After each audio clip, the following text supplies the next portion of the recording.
Ang init ng aspalto sa expressway kinahapunan ay tila gumagapang papasok sa aircon ng sasakyan na nagtatrabaho ng husto. Mahigpit na hawak ni Kirana ang manibela, gamit ang dalawang kamay. Namumuti ang kanyang mga buko. Hindi niya matandaan kung kailan huli siyang nakapagmaneho, nang relax kung kasama niya si Ben at Aling Nena, ang kanyang asawa at biyenan. Sa iisang sasakyan, ang sasakyang ito na binili niya gamit ang kanyang year-end bonus. 2 taon na, ang nakakaraan ay tila masikip kaysa dati. Puno ng mga salitang hindi nasambit at tensyon na nakabitin tulad ng isang bagyo. Papauwi na sila mula sa Batangas, matapos dumalo sa kasal ng pinsan ng anak ni Aling Nena. 3 araw, na tila 3 taon para kay Kirana. 3 araw na puno ng peking ngiti, na sumasagot sa mga tanong tungkol sa trabaho at mga bata habang pinaglilingkuran ang kanyang asawa at biyenan. Tila siya ay isang personal assistant at hindi isang miyembro ng pamilya. Ang init sa likod. Baka hinaan mo pa ang aircon. Binasag ni Aling Nena ang katahimikan. Ang tono niya, gaya ng dati, ay hindi pakiusap, kundi isang banayad na utos. Hindi sumagot si Kirana. Inabot lang ang kamay at pinaikot ng bahagya ang knob ng aircon. Agad na naramdaman ang mas malakas na bugso ng malamig na hangin. Sinilip niya ang rearview mirror. Nakita ang refleksyon ng mukha ng kanyang biyenan na nagpapaypay ng leeg gamit ang isang abaniko. Nagawa sa yantok, pasalubong mula sa kasal kahapon. Isang mukha na laging mukhang hindi nasisiyahan. Huwag ka kasing tensyonado magmaneho. Relax ka lang. Baka maaksidente tayo. Ngayon, si Ben ang nagsalita mula sa passenger seat sa tabi niya. Kakagising lang niya. Naguunat ng tamad habang humihikab ng malaki, walang pakialam sa kanyang asawa na nagmamaneho. Nang walang tigil sa loob ng halos 3 oras, humugot ng malalim na hininga si Kirana. Sinubukang hanapin ang natitirang pasensya na marahil ay nakatago pa sa sulok ng kanyang puso. Hindi ako tensyonado, Ben. Focused lang ako. Focused ka nga. Pero wag namang nakabusangot ang mukha mo. Para kang may utang. Madali niyang tugon habang kinukuha ang kanyang cellphone upang maglaro ng game. Ang tunog ng putukan at pagsabog mula sa online game ay nagsimulang pumuno sa loob ng sasakyan na nakikipag-agawan sa ingay ng gulong sa aspalto. Tumahimik si Kirana. Walang saysay na sumagot. Ang bawat sagot ay ituturing na pagtutol, at ang bawat pagtutol ay magsisimula ng mas mahabang pagtatalo. Alam na niya ang daloy. Siya ang sisihin dahil sa pagiging isang asawa na hindi masunurin, mapaghimagsik, at hindi gumagalang sa asawa. Nakakatawa dahil ang buong buhay ng kanyang asawa ngayon ay sinusuportahan ng kanyang pagsisikap. Nagtanong si Inday kanina. Alam mo ba? Nagsalita muli si Aling Nena. Alam na alam ni Kirana kung saan patungo ang usapan. Si Inday ay ang pinsan na ikinasal lang ang anak. Tinatanong niya kung kailan ka naman magbibigay ng apo kay Aling Nena. Litong-lito si Aling Nena kung ano ang isasagot. Nananatili si Kirana na tahimik. Nakatingin ng diretso sa kalsada na tila walang katapusan. Ilang beses ka na bang nagpatingin sa doktor? Baka naman masyado kang pagod sa trabaho. Kaya hindi ka nagbubuntis. Dapat ang babae nasa bahay lang, nag-aalaga ng asawa, nag-aalaga ng anak. Hindi inuubos ang oras sa trabaho, mula umaga hanggang gabi. Patuloy ni Aling Nena. Lalo pang tumalas ang tono niya. Oo, pakinggan mo yan, nanay. Tama si nanay. Siguro kailangan mo nang huminto sa trabaho. Para ako na lang ang maghanap buhay. Sagot ni Ben. Nakatutok pa rin ang kanyang mga mata sa screen ng cellphone. Halos matawa si Kirana sa narinig niyang pangungusap. Isang mapait at masakit na tawa. Si Ben ang maghahanap buhay. Ang kanyang asawa ay halos 5 taon nang walang trabaho.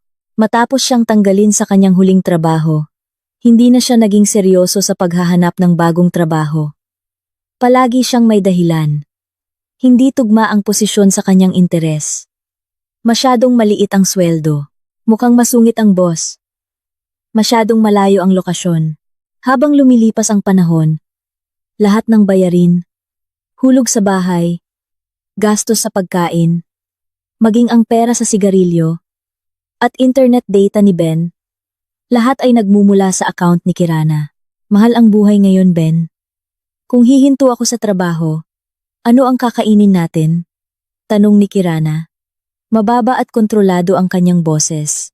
Trabaho yan ng asawa. Bilang asawa, tungkulin mong sumuporta at magdasal. Huwag kang pesimista. May nag-aayos ng biyaya. Sagot ni Ben sa tonong parang nagtuturo. Tila isa siyang mahusay na motivator. Hindi isang lalaking kahit pambili lang ng kape sa rest area kanina, ay humingi pa ng pera sa kanyang asawa. Tama yan. Tsaka, anong silbi ng maraming pera? Malaking bahay? Magandang kotse? Kung tuyo naman ang matris. Ang mga salita ni Aling Nena ay tumusok ng direkta sa puso ni Kirana. Napakatalim, napakawalang awa. Kumalat ang sakit sa buong katawan niya. Pakiramdam niya ay nahihirapan siyang huminga. Sa loob ng maraming taon, nilunok niya ang lahat ng insulto. Akala niya ay bahagi iyon ng kanyang tungkulin. Akala niya ay isang pagsubok sa pasensya sa pag-aasawa. Ngunit ngayon, sa KM82 ng NLEX, may nabasag sa loob niya. Ang basag-basag na baso ng kanyang pasensya ay tuluyang nagkalat. Tila naramdaman ni Ben ang pagbabago ng atmosfera sa loob ng sasakyan. Kaya ibinaba niya ang kanyang cellphone. Tumingin siya kay Kirana. Bakit ka tahimik? Tama lang ang sinabi ni nanay, di ba? Lahat yan para sa ikabubuti mo. Bilang asawa, gusto ko lang ang pinakamabuti para sa'yo. Kung kailangan mong mag-resign ka. Ayoko ng asawang baog na puro karera lang ang inaatupag. Baog? Ang salitang iyon ay umalingaw-ngaw sa tenga ni Kirana. Ang parehong salita na sinabi ng doktor 3 taon na ang nakakaraan. Hindi sinabi ng doktor na baog. Sinabi ng doktor na mayroon siyang kondisyon sa matris na nagpapahirap sa kanya na mag-ovulate ng regular. Ngunit hindi imposible. Iminungkahi ng doktor ang isang serye ng therapy at fertility program na nangangailangan ng malaking gastos at commitment mula sa magkabilang panig. Handa na si Kirana. Nag-ipon na siya. Ngunit palaging tumatanggi si Ben. Ang dahilan niya ay hindi raw iyon natural. O kaya, mamaya na lang kung may extra na pera. Gayong kalalabas lang niya ng pera para sa pinakabagong game console. Naging malinaw ang lahat para kay Kirana. Hindi ito tungkol sa anak. Hindi ito tungkol sa tungkulin. Ito ay tungkol sa kapangyarihan. Gusto nilang huminto siya sa trabaho upang mawalan siya ng kontrol sa pinansyal. Upang lubos siyang umasa kay Ben. Upang siya ay maging mahina at maapakan nila ayon sa gusto nila. Ako ang ulo ng pamilya, kaya kailangan mong sumunod sa akin. Patuloy ni Ben. Tumataas ang kanyang boses. Kung sinabi kong huminto ka sa trabaho, hihinto ka. Huwag kang pasaway. Sawang-sawa na ako sa pagiging independent mo. Sumagot si Aling Nena sa likod. Ang anak kong lalaki ay napakapasensyoso sa asawang tulad mo. Kung ibang lalaki yan, matagal ka nang pinaanul, at doon na ang rurok ng pangungusap, ang nag-trigger ng lahat ng pagsabog. Tinitigan ni Ben si Kirana na namumula ang mukha. O baka naman ayaw mo na talaga sa akin? Kung hindi mo na kaya, ipaanul mo na lang ako. Ibigay mo na ang annulment ngayon na. Sawang-sawa na ako. Katahimikan. Ang tunog ng game mula sa cellphone ni Ben na nakalagay sa dashboard ang tanging tunog sa loob ng sasakyan. Naramdaman ni Kirana na huminto ang pagdaloy ng dugo sa kanya sandali bago ito bumugso ng malakas sa buong katawan niya. Naramdaman niya ang kakaibang pagyanig. Isang bagong enerhiya na malamig at matalim. Tumingin siya kay Ben. Sa unang pagkakataon sa loob ng maraming taon, tinitigan niya ang kanyang asawa ng diretso sa mata. Hindi ng pagmamakaawa o pagsuko, kundi ng isang nakakatakot na blanko na tingin. Sigurado ka, bulong ni Kirana. Magaspang ang kanyang boses. Si Ben, na marahil ay inakalang nagtagumpay ang kanyang pananakot, ay ngumisi. Oo naman, sigurado ako.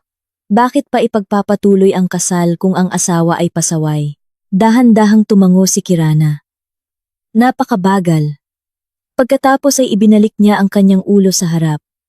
Nakatuon ang kanyang mga mata sa kalsada. Nang walang kahit isang salita, gumalaw ang kanyang kamay upang buksan ang kaliwang signal light, humina ang sasakyan at nagsimulang lumiko patungo sa gilid ng kalsada. Hoy, anong gagawin mo? Hihinto ka rito, tanong ni Ben. Naguguluhan. Delikado yan. Bakit ka huminto sa gitna ng expressway? Sigaw ni Aling Nena mula sa likod. Hindi sumagot si Kirana. Dinampian niya ang preno hanggang sa tuluyang huminto ang sasakyan sa tahimik na gilid ng kalsada. Sa harap niya ay isang malawak na taniman ng tuyong talahib at kulay kahel na langit. Sa likod niya, ang rumaragasang trapiko. Pinatay niya ang makina. Ang tunog ng sasakyang namatay ay nagpadama ng lalong tumatagos na katahimikan. Tumingin ulit siya kay Ben. Pagkatapos ay sinulyapan si Aling Nena mula sa rearview mirror. Ang kanyang tingin ay malamig. Walang emosyon. Bumaba ang tanging salita niya. Nagkatinginan si Ben at Aling Nena. Malinaw ang pagkalito sa kanilang mga mukha. Anong ibig mong sabihin na bumaba? Tanong ni Ben. Nawawalan ng kumpiyansa ang kanyang boses. Sabi ko bumaba, ulit ni Kirana. Ngayon ay may diin sa bawat salita. Hindi nanginginig ang kanyang boses. Matatag ang kanyang boses. Gusto ninyong maghiwalay, di ba? Gusto mo bang ibigay ko ang annulment, Ben? Sige. Simulan natin ngayon. Bumaba kayo sa sasakyan ko. Nabaliw ka na ba? Sigaw ni Ben. Huwag kang bastos, Kirana. Biyenan mo yan. Sigaw ni Aling Nena. Hindi gumalaw si Kirana.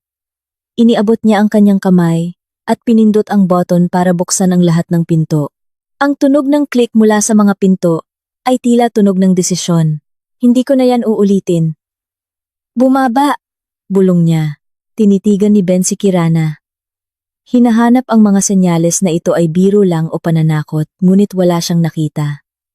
Ang nakita niya ay ang mukha ng isang estranghero, isang babae na namamanhid, isang babae na umabot na sa kanyang limitasyon. Sa pag-aalinlangan, binuksan ni Ben ang pinto. Inakala niyang pipigilan siya ni Kirana. Ngunit tahimik lang si Kirana. Nakatingin ng diretso sa harap. Bumaba si Ben sa sasakyan. Awkward na nakatayo sa graba ng gilid ng kalsada. Inay, bumaba ka na, sabi ni Kirana.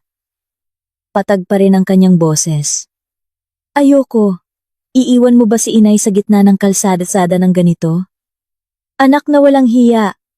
Sa wakas, ay binuksan ni Kirana ang kanyang pinto. Umikot siya sa likod na pinto. Binuksan ito ng malakas. Bumaba ka, inay. O ako mismo ang hihilahin ka palabas. Ang banta, kasama ang nakakatakot na tingin ni Kirana, ay nagpatakas sa tapang ni Aling Nena. Sa pagrereklamo at pagmumura, bumaba siya sa wakas ng sasakyan. Tumayo siya sa tabi ni Ben. Ang kanyang anak ay tila maliit at gulong-gulo sa gitna ng malawak na expressway. Mayroon lang silang maliliit na handbag na naglalaman ng maruming damit, ang cellphone ni Ben, ang kanyang wallet, maging ang bote ng inumin. Lahat ay naiwan sa loob ng sasakyan. Bumalik si Kirana sa driver's seat. Isinara niya ang kanyang pinto. Nilock ang lahat ng pinto at sinimulan ang makina. Hindi siya tumingin sa kanila. Nakatingin lang siya ng diretso sa harap. Sa wakas ay naunawaan ni Ben ang nangyari. Kinakatok niya ang bintana. Kirana, buksan mo. Seryoso ka ba? Kirana, walang pakialam si Kirana. Nagsignal siya. Binuksan ang kanang signal light at dahan-dahang pinatakbo ang kanyang sasakyan pabalik sa pangunahing kalsada. Mula sa rearview mirror, nakita niya ang dalawang figura, ang kanyang asawa at biyenan. Sumisigaw sila, kumakaway. Pagkatapos ay galit na sinisipa ang hangin. Ang kanilang anino ay lalong lumiliit, lumalabo, hanggang sa tuluyan itong nawala sa kurbada at sa papalubog na araw. Sa kilometro 82, iniwan ni Kirana ang kanyang nakaraan. Iniwan niya ang pasanin na pinapasan niya sa loob ng maraming taon. Iniwan niya ang mga taong umubos sa kanyang kaluluwa at katawan. Mag-isa siya, at sa unang pagkakataon sa mahabang panahon, naramdaman niya ang kalayaan. Ang matinding katahimikan sa loob ng sasakyan ay nakakabingi. Matapos ang dagundong ng makina at pagaspas ng hangin, nang muli siyang pumasok sa fast lane, Ang natitira na lamang ay ang monotonous na ugong ng air conditioner. Ang passenger seat sa tabi niya ay walang laman. Ang likurang upuan ay walang laman din. Wala nang tunog ng pagkontra ni Aling Nena. Wala nang tunog ng online game mula sa cellphone ni Ben. Si Kirana lang at ang kanyang isip. Ang kanyang mga kamay na nakahawak sa manibela ay nagsimulang manginig ng husto. Hindi na ito panginginig dahil sa galit, kundi panginginig matapos humupa ang matinding adrenaline rush. Ang kanyang mga binti ay nanghina sa pagpihit ng gas pedal. Kailangan niyang lumiko. Kailangan niyang huminto sandali. Ang susunod na rest area ay parang isang oasis sa disyerto. Pinark ni Kirana ang sasakyan. Naghanap ng parking space sa pinakasulok. Malayo sa mga tao. Pagkatapos mamatay ang makina ng sasakyan, gumuho ang kanyang depensa. Yumuko siya sa manibela at humagulgol. Hindi iyon iyak ng pagsisisi. Hindi iyon iyak ng kalungkutan.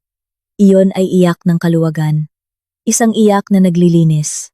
Ang luhang dumadaloy ay tila naghuhugas ng lahat ng sugat, lahat ng pagkabigo, lahat ng sakit na pinigilan niya sa loob ng maraming taon.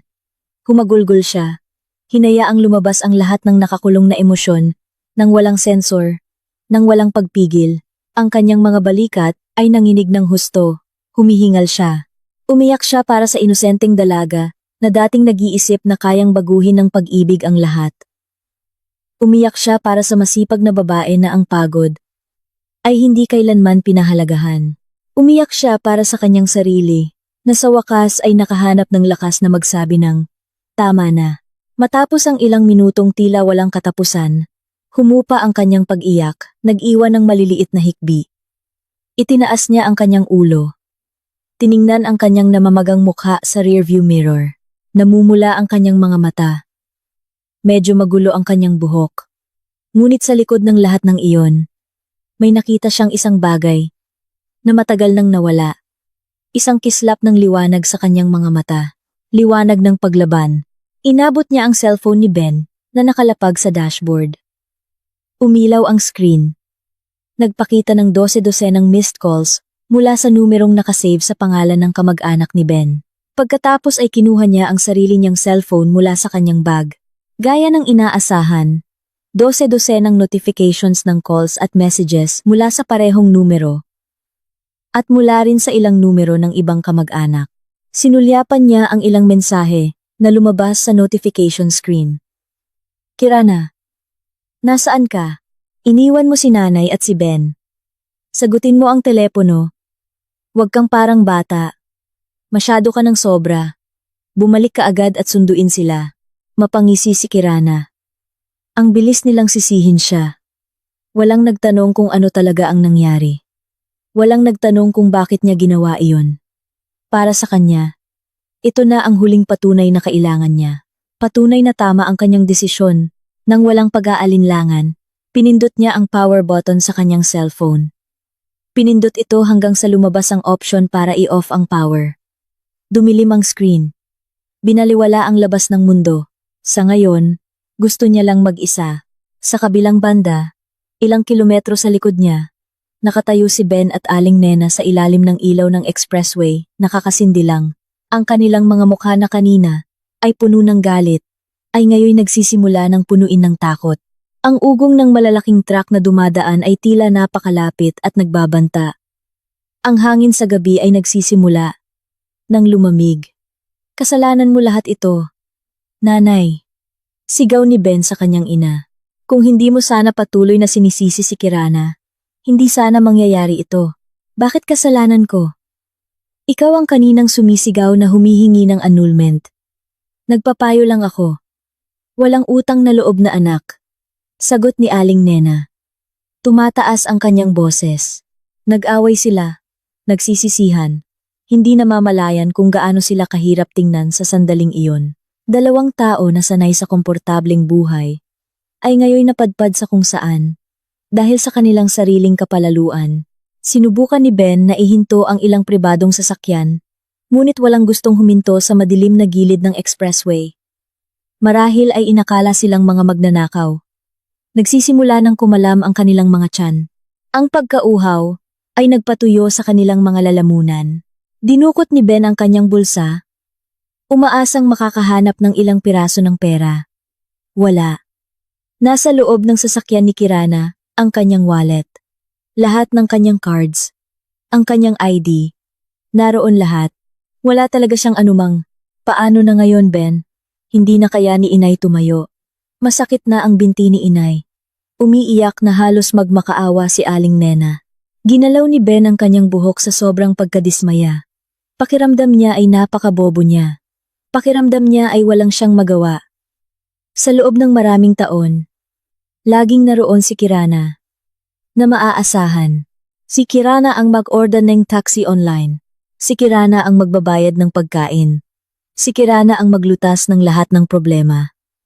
Ngayon ay nawala na si Kirana. At ngayon lang niya na-realize. Kung wala si Kirana, wala siyang sinuman. Matapos ang halos 2 oras na pagkakatapon, isang patrol car sa highway ang sa wakas ay nakakita sa kanila at huminto. Sa sobrang hiya, isinalaysay ni Ben ang kanyang binagong bersyon ng kwento. Sinabing nag-away sila at umalis na lang ang kanyang asawa. Ang mabait na opisyal ay sa wakas ay dinala sila sa pinakamalapit na toll gate. Mula doon, napilitan si Ben na tawagan ang kanyang pinsan. Nanghiram ng pera para sa pamasahe pauwi sa Maynila. Ang kanilang pag-uwi ay isang napakanakakahiyang karanasan. Samantala, nagpatuloy na sa kanyang paglalakbay si Kirana. Mas kalmado ang kanyang pakiramdam. Mas malinaw ang kanyang isip. Ang katahimikan sa loob ng sasakyan ay hindi na nakakabingi, kundi nakaka-relax. Ang katahimikan na ito ay espasyo para mag-isip, espasyo para makaramdam. Sa buong natitirang bahagi ng biyahe, ang mga alaala ay nagsimulang maglaro sa kanyang ulo, tulad ng isang lumang pelikula. Dumaan siya sa isang malaking billboard na nagpapakita ng isang marangyang apartment. Naalala niya ang gabing buong sigla niyang ipinakita ang brochure ng bahay na gusto niyang bilhin kay Ben. Noong panahong iyon, kakapromote lang niya ng malaki. Ito ang ating investment, Ben, para sa kinabukasan. Sabi niya ng puno ng pag-asa. Sinulyapan lang ni Ben. Pagkatapos ay bumalik sa paglalaro ng game. Bahala ka, ikaw ang may pera, sagot niya, nang walang pakialam. Kinabukasan, habang inaayos ang booking fee, ang pangalan niya lang ang nasa form. Tumanggi si Ben na sumama. Dahil sa dahilan na ayaw niya daw makipag-ugnayan sa bangko. Ilang kilometro ang nakalipas, nakita niya ang isang mataong restaurant ng pamilya. Nabalik ang kanyang alaala. Sa kaarawan ni Aling Nena, noong si Kirana, nakakakuha lang ng bonus, ay nagpa siya na ilibre sila ng hapunan sa isang mamahaling restaurant. Inimbitahan niya ang buong pamilya ni Ben. Gusto niyang pasayahin ang kanyang biyenan. Ngunit sa buong gabi, ang narinig niya lang ay mga reklamo. Bakit medyo matigas ang steak? O kulang sa tamis ang inumin? O mabagal ang serbisyo? Ang pinakamalala ay nang dumating ang bill at si Kirana ang nagbayad gamit ang kanyang credit card. Bumulong si Aling Nena sa katabi niyang kamag-anak. Sapat ang lakas para marinig ni Kirana. Ganito talaga pag may manugang na maraming pera. Sobrang yabang. Nang gabing iyon, tahimik na umiyak si Kirana sa banyo ng restaurant. Sinulyapan niya ang walang lamang passenger seat sa tabi niya, kung saan karaniwang nakaupo si Ben. Naalala niya kung gaano siya kadalas sunduin si Ben sa kapehan o sa futsal court hanggang hating gabi matapos siyang mag-overtime. Papasok si Ben sa sasakyan na may amoy pawis o sigarilyo at agad na makakatulog. Samantala, kailangan ni Kirana na lumaban sa antok para makapagmaneho pa uwi. Wala kailanman nagpasalamat. Wala kailanman nagtanong, pagod ka ba? Ang meron lang ay, bukas ng umaga. Gisingin mo ako ng medyo tanghali. Pagod na pagod ako. Ang lahat ng alaalang iyon na dating itinuring niyang maliliit na bato sa kanyang pag-aasawa, ngayon ay tila malalaking bato na pinasan niya sa kanyang likod. Ngayon lang niya na-realize kung gaano kabigat ang kanyang pasanin sa loob ng maraming taon. Nagsikap siyang bumuo ng isang bahay, ngunit siya lang ang naglagay ng mga ladrilyo. Ang iba ay nakikisilong lang, habang patuloy na nagrereklamo na kulang sa taas ang bubong o kulang sa linis ang sahig. Nang pumasok ang kanyang sasakyan sa gate ng housing complex, naramdaman niya ang kakaibang pakiramdam. Ito ang kanyang bahay. Ang bahay na binabayaran niya ang buwan ng hulog. Ang bahay na siya ang pumili ng bawat muebles. Ngunit sa loob ng maraming taon, hindi niya kailanman naramdaman na ito ay kanya. Laging may hindi nakasulat na patakaran na ginagawa ni Aling Nena tuwing siya ay nag-overnight. Laging may bakas ng katamaran ni Ben. Sa bawat sulok, ipinarada niya ang sasakyan sa garahe. Tahimik siyang umupo sandali, tinitigan ang puti na kulay garing na bahay, ang kanyang bahay ngayong gabi. Sa unang pagkakataon, babawiin niya ito. Lumabas siya ng sasakyan. Naglakad ng may matatag na hakbang patungo sa harap ng pinto. Binuksan ang pinto at pumasok. Ang hangin sa loob ng bahay ay tila iba. Mas magaan. Inilagay niya ang susi ng sasakyan sa mesa. Sinipa ang kanyang high heels at humiga sa malambot na sofa sa sala. Tinitigan niya ang walang laman, puting kisame, tulad ng kanyang darating na buhay. Isang blanko na canvas na maaari niyang ipinta ayon sa kanyang gusto. Wala nang magdidikta kung anong kulay ang gagamitin niya. Wala nang magpuna sa kanyang mga brushstroke. Ang pag-vibrate ng cellphone ni Ben na inilagay niya sa mesa ay bumulabog sa kanyang pagmumuni-muni. Kinuha niya ito. May bagong mensahe mula sa parehong numero. Ben, nasaan ka? Nasa tollgate na kami ni nanay. Sunduin mo. Binasa ni Kirana ang mensahe. Walang awa, walang pagkakasala. Ang meron lang ay isang blanko na pakiramdam. Ibinaba niya muli ang cellphone. Hindi na niya problema iyon. Bumangon siya. Naglakad patungo sa kusina at binuksan ang refrigerator. Kumuha siya ng isang bote ng malamig na tubig at ininom hanggang sa kalahati. Napaka-refreshing ng pakiramdam. Pagkatapos ay kinuha niya ang kanyang sariling cellphone. Muling binuksan ito at agad na binuksan ang contact app. Hinanap niya ang numero ng kanyang regular na locksmith. Hello sir. Magandang gabi. Pasensya na sa abala. Maaari po ba kayong pumunta sa Green Meadows Subdivision ngayon? Gusto ko pong palitan ang lahat ng lock sa bahay. Ang desisyon ay nagawa na. Nang gabing iyon, nang marinig ang tunog ng bagong kandado na nakakabit sa kanyang pinto, alam ni Kirana na hindi lang niya ikinulong si Ben at Aling Nena sa labas. Ikinulong din niya ang kanyang madilim na nakaraan at binuksan ang pinto para sa kanyang maliwanag na kinabukasan. Mag-isa siya sa malaking bahay na iyon. Ngunit hindi niya kailanman naramdaman na mas ligtas at mas buo. Nang gabing iyon, sa unang pagkakataon, natulog si Kirana sa gitna ng kanyang king-size bed. Hindi na siya nakakulong sa isang gilid. Iniiwan ang malawak na espasyo para kay Ben, ang kanyang asawa, na madalas ay umakyat sa kama matapos ang hating gabi pagkatapos maglaro. Ngayong gabi ay inunat niya ang kanyang buong katawan. Naramdaman ang lamig ng kumot sa kanyang balat. Niyakap ang unan ng malaya. Natulog siya ng mahimbing. Mas mahimbing kaysa sa kanyang tulog sa loob ng huling 5 taon, nang walang panaginip. Ang umaga ay bumati sa kanya, hindi ng reklamo ni Ben na nahihirapang bumangon o ng pagmumura ni Aling Nena tungkol sa almusal, kundi ng mapayapang katahimikan at ng sikat ng araw na sumisikat mula sa siwang ng kurtina. Dahan-dahang binuksan ni Kirana ang kanyang mga mata. Sa loob ng ilang segundo, naramdaman niya ang pagkalito. Sinusubukan ng kanyang utak na iproseso ang kawalan sa kanyang paligid. Pagkatapos ay naalala niya ang nangyari sa expressway, ang tawag sa locksmith, ang desisyon na kanyang ginawa. Isang maliit na ngiti ang lumabas sa kanyang mga labi. Wala siyang pagsisisi. Wala siyang pagkakasala. Magaan ang pakiramdam niya. Bumangon siya sa kama at naglakad ng walang sapin sa malamig na parquet floor. Dinala siya ng kanyang mga hakbang sa harap ng isang malaki at mataas na aparador. Ang aparador na ito ay isang tahimik na saksi. Binuksan niya ang pinto sa kanang bahagi. Ang kanyang bahagi ay may nakabiting maayos na hanay ng mga pangtrabahong blusa, mga damit, at mga casual na damit na binili niya gamit ang kanyang sariling pera. Lahat ay maayos, lahat ay nakalagay. Pagkatapos ay binuksan niya ang pinto sa kaliwang bahagi. Ang bahagi ni Ben, ang tanawin sa harap niya, ay nagpatigil sa kanya sandali. Isang hanay ng mga branded na kamiseta, koleksyon ng leather at denim jackets, tumpok ng mga mamahaling t-shirt. Sa ilalim na istante ay nakalagay ang mga limited edition na sneakers at leather loafers na ang presyo ay sapat na para bayaran ang hulog sa bahay sa loob ng isang buwan. Halos lahat ng gamit doon ay regalo niya.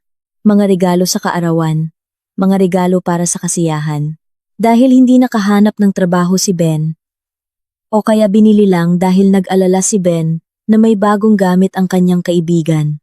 Naalala niya ang isang hapon sa isang marangyang mall, halos isang taon na ang nakakaraan.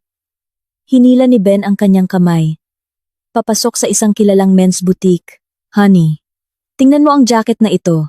Ang ganda. Bagay sa akin kung mag-interview ako sa isang multinational company. Sabi niya na kumikinang ang mga mata. Sinulya pa ni Kirana ang price tag. At halos mabulunan. Katumbas ng 2 linggong sweldo niya ang presyo. Ben, masyadong mahal ito. Bulong niya. Agad na sumimangot ang mukha ni Ben. Naku naman! Masyado kang kuripot sa sarili mong asawa. Humihingi lang ako nito para sa aking hitsura. Para magmukhang propesyonal. Para rin ito sa ating kinabukasan. 'Di ba? Kung makakuha ako ng magandang trabaho, ikaw din ang matutuwa. Ang baluktot na lohika na iyon ay palaging nagtatagumpay. Si Kirana, na nooy nabubulagan pa rin ng pag-asa na magbabago ang kanyang asawa, ay sa wakas ay ginamit ang kanyang credit card. Binili ang jacket. Ngunit siyempre, wala kailanman tumawag para sa interview sa multinational company. Ginagamit lang ang jacket ng ilang beses para magpakitang gilas sa mga kapehan, kasama ang kanyang mga kaibigan, na nota bene ay madalas din niyang binabayaran ang mga bill. Iniabot ni Kirana ang kanyang kamay, hinawakan ang manggas ng malambot na leather jacket. Wala siyang naramdaman. Wala nang sakit ng puso o pagsisisi.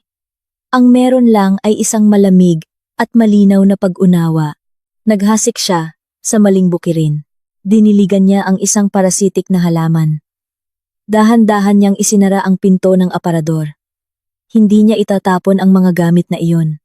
Iimpake niya ang mga ito. Lahat ay pag-aari ni Ben. At kailangan itong kunin ni Ben. Nagpatuloy ang kanyang lakad patungo sa kusina. Ang malinis at modernong kusina na ito, ang kanyang pangarap.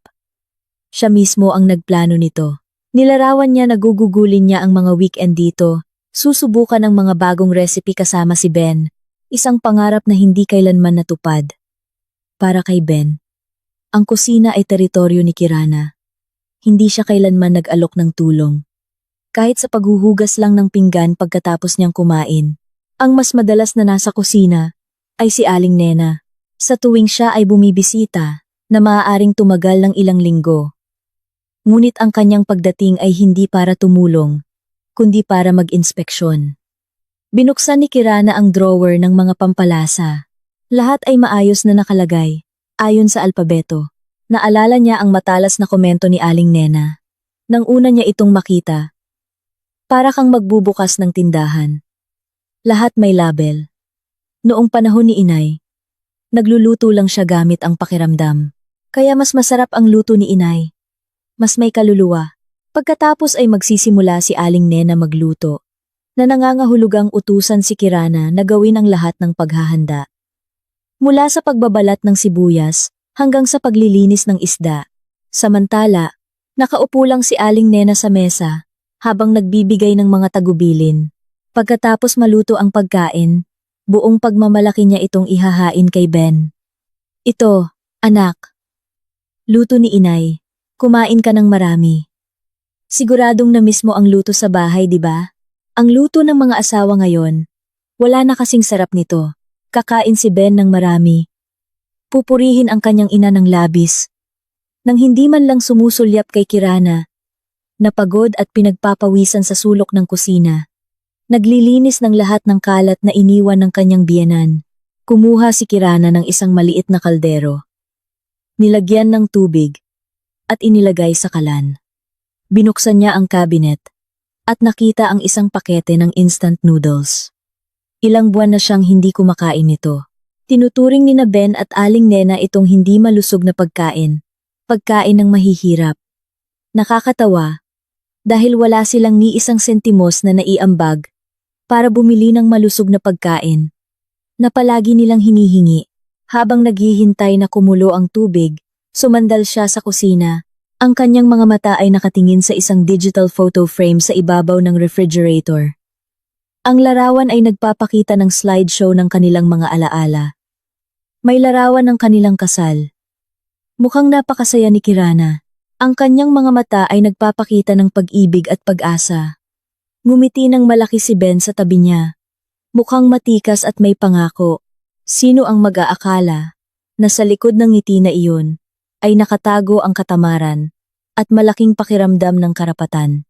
Pagkatapos ay lumabas ang larawan ng kanilang bakasyon sa Palawan. 3 taon na ang nakakaraan. Ang bakasyong iyon ay ganap na binayaran mula sa bonus ni Kirana. Naalala ni Kirana na kailangan niyang magtrabaho ng husto sa loob ng 3 buwan upang maabot ang target para matupad ang pagnanais ni Ben na magbakasyon sa Palawan.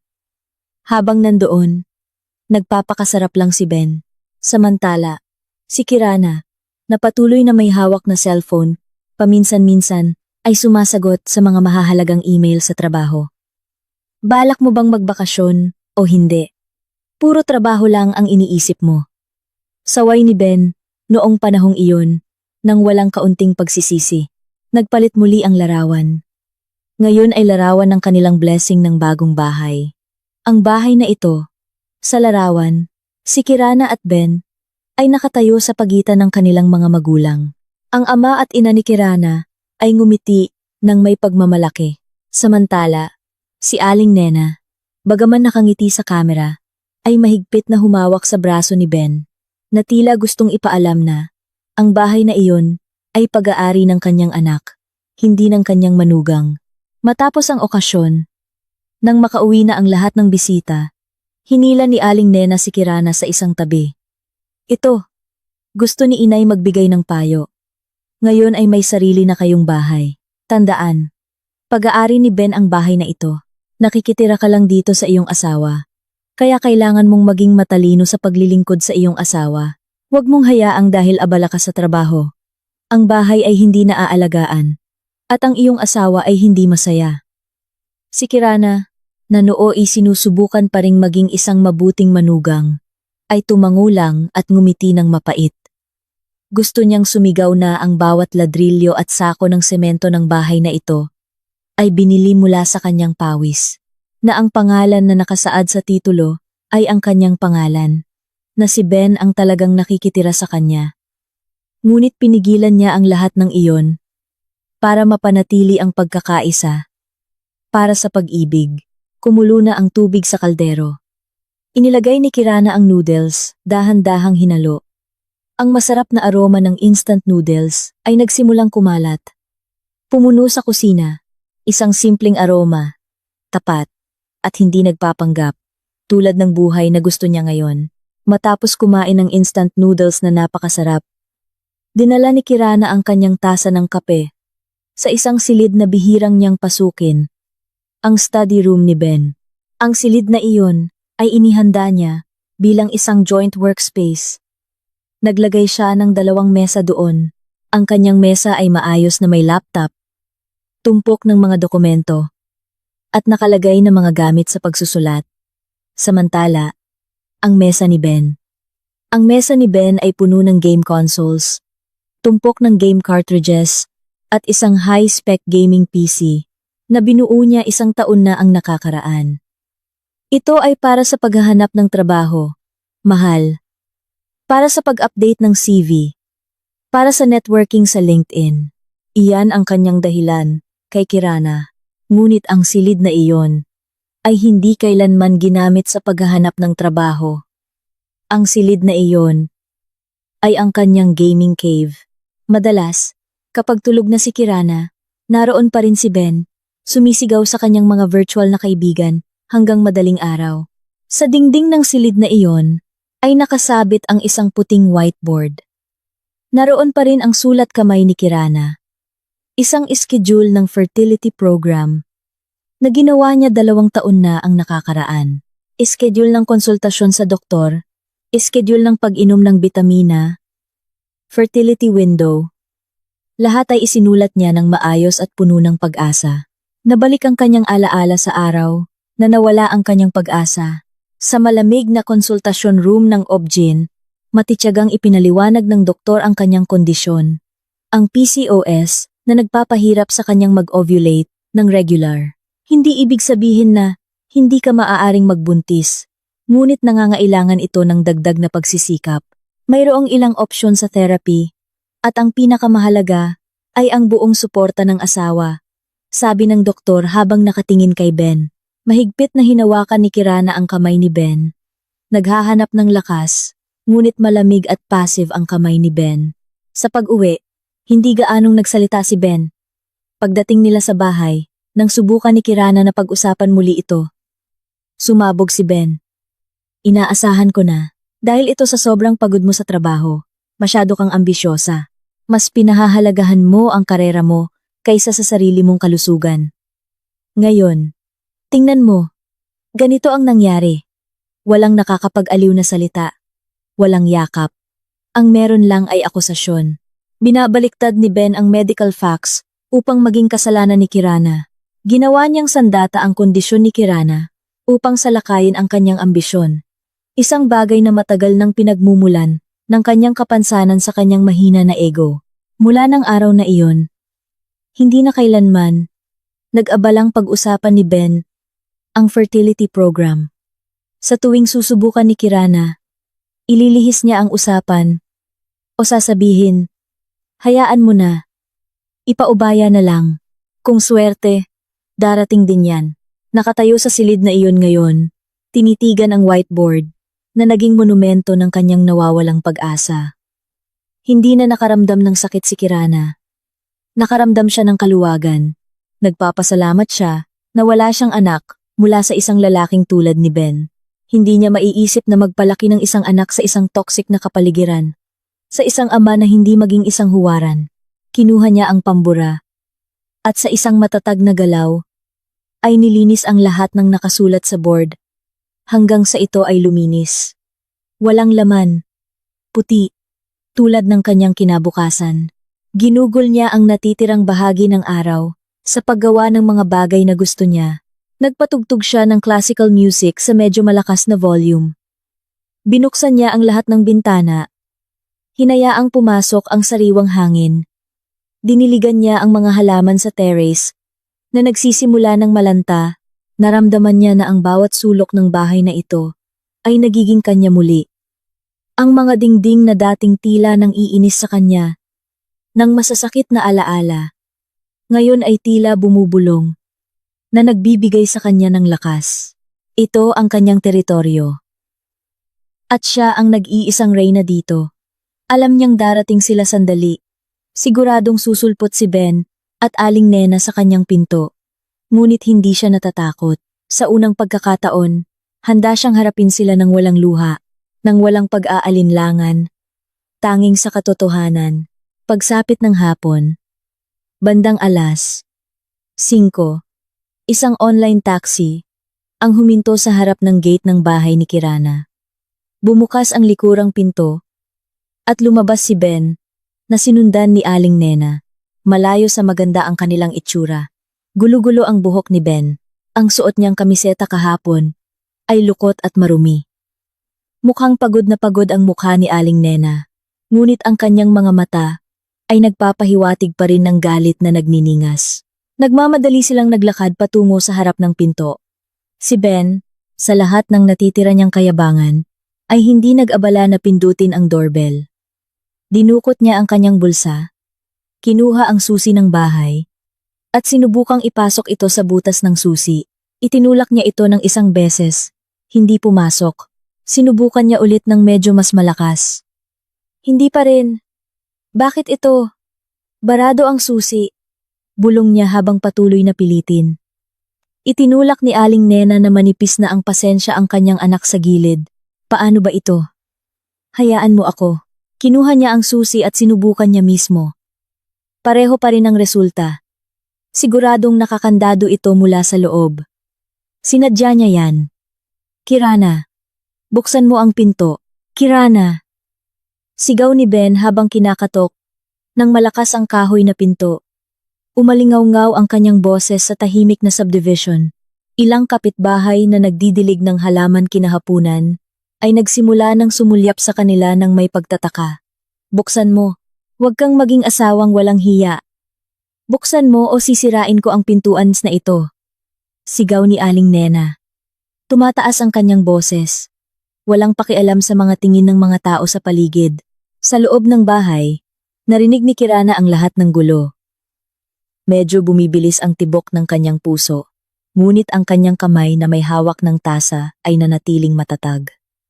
Inaakala na niya na mangyayari ito. Humugot siya ng malalim na hininga. Inilagay ang tasa sa mesa at naglakad ng kalmado patungo sa bintana. Sa ikalawang palapag, sa itaas ng pangunahing pinto. Bahagya niyang itinabi ang kurtina. Sapat na para makita ang tanawin sa ibaba. Isang malungkot ngunit nakakapanatili na tanawin. Ang kanyang asawa at biyanan, 2 taong matagal nang nagpapahiya sa kanya. Ngayon ay parang mga pulubi na nagmamakaawa na makapasok sa sarili niyang bahay. Nang maramdaman na walang sagot, lalong nagalit si Ben. Sinipa niya ang pinto ng ilang beses. Kirana, sabi ko buksan mo. Bahay ko rin ito. May karapatan ako rito. Dito nagpasya si Kirana na magpakita. Dahan-dahan niyang binuksan ang bintana. Ang maliit na pag-ingay nito ay agad na nakakuha ng atensyon ni Ben at Aling Nena. Tumingala sila. Nanlaki ang kanilang mga mata sa gulat nang makita si Kirana na nakatayo doon. Tinitignan sila mula sa itaas nang may kalmado at hindi mabasa na ekspresyon. Ayan, sa wakas ay lumabas ka rin. Babaeng walang pinagkatandaan. Bulyaw ni Aling Nena habang tinuturo si Kirana. Bumaba ka agad at buksan mo ang pinto. Gusto mo ba kaming gawing palabas sa mga kapitbahay? Ha? Hindi pinansin ni Kirana ang galit ng kanyang biyenan. Nakatuon ang kanyang mga mata kay Ben. Ano ang sinabi mo kanina, Ben? Bahay mo rin ito? Tanong niya. Malinaw at kalmado ang kanyang boses sa gitna ng gulo. Oo naman. Ako ang asawa mo. Ang ulo ng pamilya. Sagot ni Ben ng malakas. Sinusubukang bawiin ang kanyang kumpiyansa. Bahagyang ngumiti si Kirana. Isang ngiti na hindi umabot sa kanyang mga mata. Paumanhin. Kailangan kong iwasto ka. Una, sa lalong madaling panahon, hindi mo na ako asawa. Pangalawa, ang bahay na ito, mula sa pundasyon hanggang sa bubong, ay binili gamit ang pera ko. Ang pangalan na nakasaad sa titulo ay Kirana Anindita. Wala ang pangalan mo doon, kaya wala kang karapatan dito. Ang mga salitang iyon ay sinabi ng kalmado at makatotohanan. Tumama kay Ben, tulad ng isang malakas na sampal. Namumutla ang kanyang mukha. Alam niyang tama si Kirana. Wala siyang ni isang sentimo na naiambag para sa hulog ng bahay. Huwag kang makinig sa kanya, Ben. Gusto ka lang niyang takutin, pilit ni Aling Nena. Bagaman sa puso niya, alam din niya ang katotohanan. Hindi siya pinansin ni Kirana. Hindi kayo makakapasok. Patuloy niya. Pinalitan ko na ang kandado kagabi. Ano? Pinalitan mo ang kandado? Pinalayas mo kami? Sigaw ni Ben. Hindi makapaniwala sa narinig niya. Hindi ko kayo pinalayas. Sagot ni Kirana, nang may pasensya na parang nagpapaliwanag sa isang bata. Binabawi ko lang ang akin. Kayo ang pumili na umalis. Tandaan, kahapon sa kilometer 82, ikaw, Ben, ang humingi ng annulment. Kaya, pinagbigyan ko lang ang kahilingan mo. Nagsimulang umiyak ng dramatiko si Aling Nena. Diyos ko, anak ko, tingnan mo ang ginagawa ng asawa mo. Pagkatapos ng lahat ng ibinigay namin sa kanya, ito ang ganti niya. Walang utang na loob na manugang. Halos matawa si Kirana. Ano ang ibinigay nila sa kanya?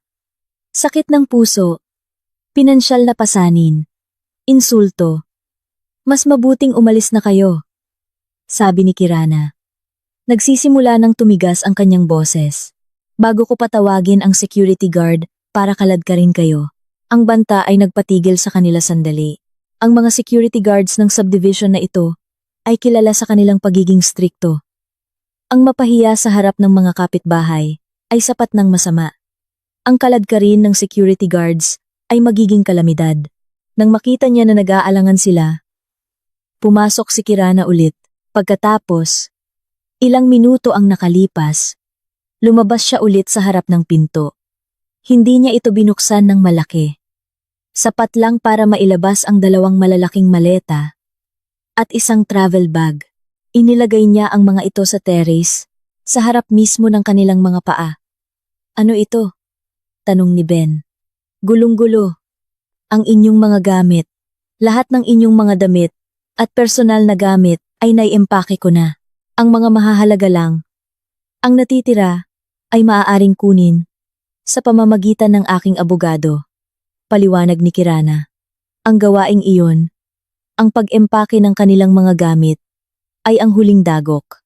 Iyon ang konkretong patunay na hindi na ito pananakot.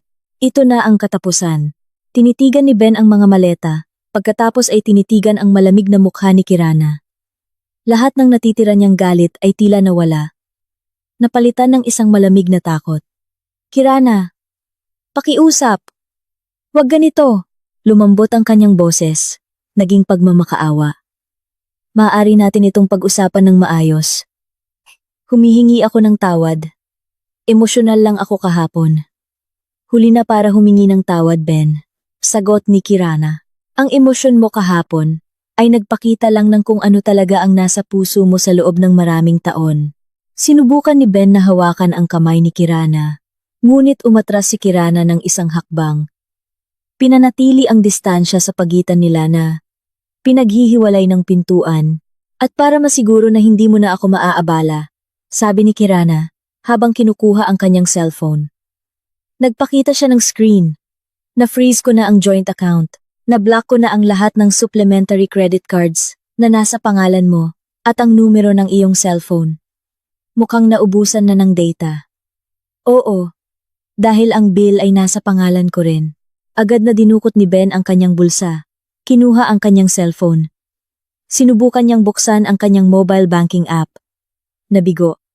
Patay ang kanyang koneksyon sa internet. Sinubukan niyang tumawag. Walang signal. Tuluyan siyang naputol, nahiwalay. Malakas ang suntok na iyon. Ang kanyang mukha ay nagbago mula sa takot tungo sa pagkabigo. Tinitigan niya si Kirana ng may pagmamakaawa. Ano ang dapat kong gawin? Sa unang pagkakataon, naramdaman ni Kirana ang kaunting panginginig sa kanyang puso. Hindi awa, kundi ang natitira mula sa babae na dating nagmamahal sa kanya. Humugot siya ng hininga at muling pinatigas ang kanyang puso. Hindi na iyon ang problema ko, Ben. Matanda ka na. Ulo ka ng pamilya, di ba? Ikaw mismo ang mag-isip ng solusyon. Sa sinabing iyon, isinara ni Kirana ang pinto. Hindi niya ito isinara ng padabog. Isinara niya ito ng dahan-dahan at matatag. Ang tunog ng susi na pinilipit mula sa loob ay tila tunog ng isang huling desisyon. Sa labas, nakatayo lang sina Ben at Aling Nena, nang hindi gumagalaw, napahiya, pinalayas, at naputol sa lahat ng pinagkukunan ng yaman. Napapaligiran sila ng mga maleta na puno ng kanilang mga gamit, napadpad sa harap ng bahay na hindi na kailanman nila mapapasukan muli. Nagsisimula ng dumilim ang langit. Nagsisimula ng umilaw ang mga ilaw sa kalye. Wala silang patutunguhan, walang pera, wala silang anuman, kundi ang isa't isa. Mula sa likod ng kurtina, pinapanood sila ni Kirana. Nakita niya si Ben na sa wakas ay naupo ng nanghihina sa ibabaw ng isa sa mga maleta, yumuko ng malalim ang kanyang ulo. Si Aling Nena, gulong-gulo, ay paikot-ikot, bago sa wakas ay umupo sa tabi ng kanyang anak. Mukha silang maliliit at talunan. Hindi naramdaman ni Kirana ang tagumpay. Ang naramdaman niya lang ay isang matinding kaluwagan. Ang kanyang pasanin ay nabunot. Bumalik siya. Umalis sa bintana at sa tanawin sa likod nito. Naglakad siya patungo sa sala ng kanyang bahay, na ngayoy napakalawak at payapa. Ang unang laban ay kanyang napanalunan. Alam niyang ang tunay na digmaan ay magsisimula pa lang. Ngunit hindi siya natatakot. Handa na siya. Walang ibang pagpipilian si Ben at Aling Nena, kundi tawagan ang tanging kamag-anak na maaaring tumanggap sa kanila sa Maynila. Si Tia Rose, ang nakababatang kapatid ni Aling Nena. Matapos ang drama ng pagtawad sa pamasahe sa driver ng taxi, na tinawag nila mula sa cellphone ng isa sa mga security guard, dumating sila sa bahay ni Tia Rose sa isang makipot na eskinita sa Tondo, Maynila. Ang bahay ay 180 degrees na kabaligtaran ng bahay ni Kirana. Maliit, masikip, at mainit. Nang bumukas ang pinto, agad na ginampanan ni Aling Nena ang kanyang papel. Humagulgol siya. Niyakap ang kanyang kapatid, na tila kakaligtas lang mula sa isang malaking sakuna. Nakatayo si Ben sa likod niya, nagpapanggap na pinakamiserableng biktima. Sa makipot na sala, sa ibabaw ng lumang sofa na may kumot, nagsimula ang propaganda. Kailangan mong malaman, Rose. Hikbi ni Aling Nena. Magaspang at nanginginig ang kanyang boses. Ang manugang ko, si Kirana. Ang puso niya ay parang demonyo. Pinalayas kami. Rose, pinalayas sa sarili naming bahay na parang asong kuto. Si Tia Rose, isang simpleng babae, na laging hinahangaan ng kanyang kapatid at pamangkin. Dahil sa kanilang marangyang pamumuhay, ay tila nagulat. Inabutan niya ng isang baso ng mainit na tubig ang kanyang kapatid. Paano napalayas, ate? Anong problema? Ang problema ay naging mayabang na siya. Mabilis na sagot ni Ben. Inako ang kwento. Mula nang umunlad ang kanyang karera, nawala siya sa sarili. Hindi na niya ako iginagalang bilang asawa. Mabait na pinayuhan ni inay. Nagalit siya, ang pinakamalala kahapon. Dahil lang sa maliit na problema sa kotse, nagawa niyang ibaba kami ni inay, sa gitna ng expressway. Sadyang inalis ni Ben ang bahagi kung saan siya ang humingi ng annulment.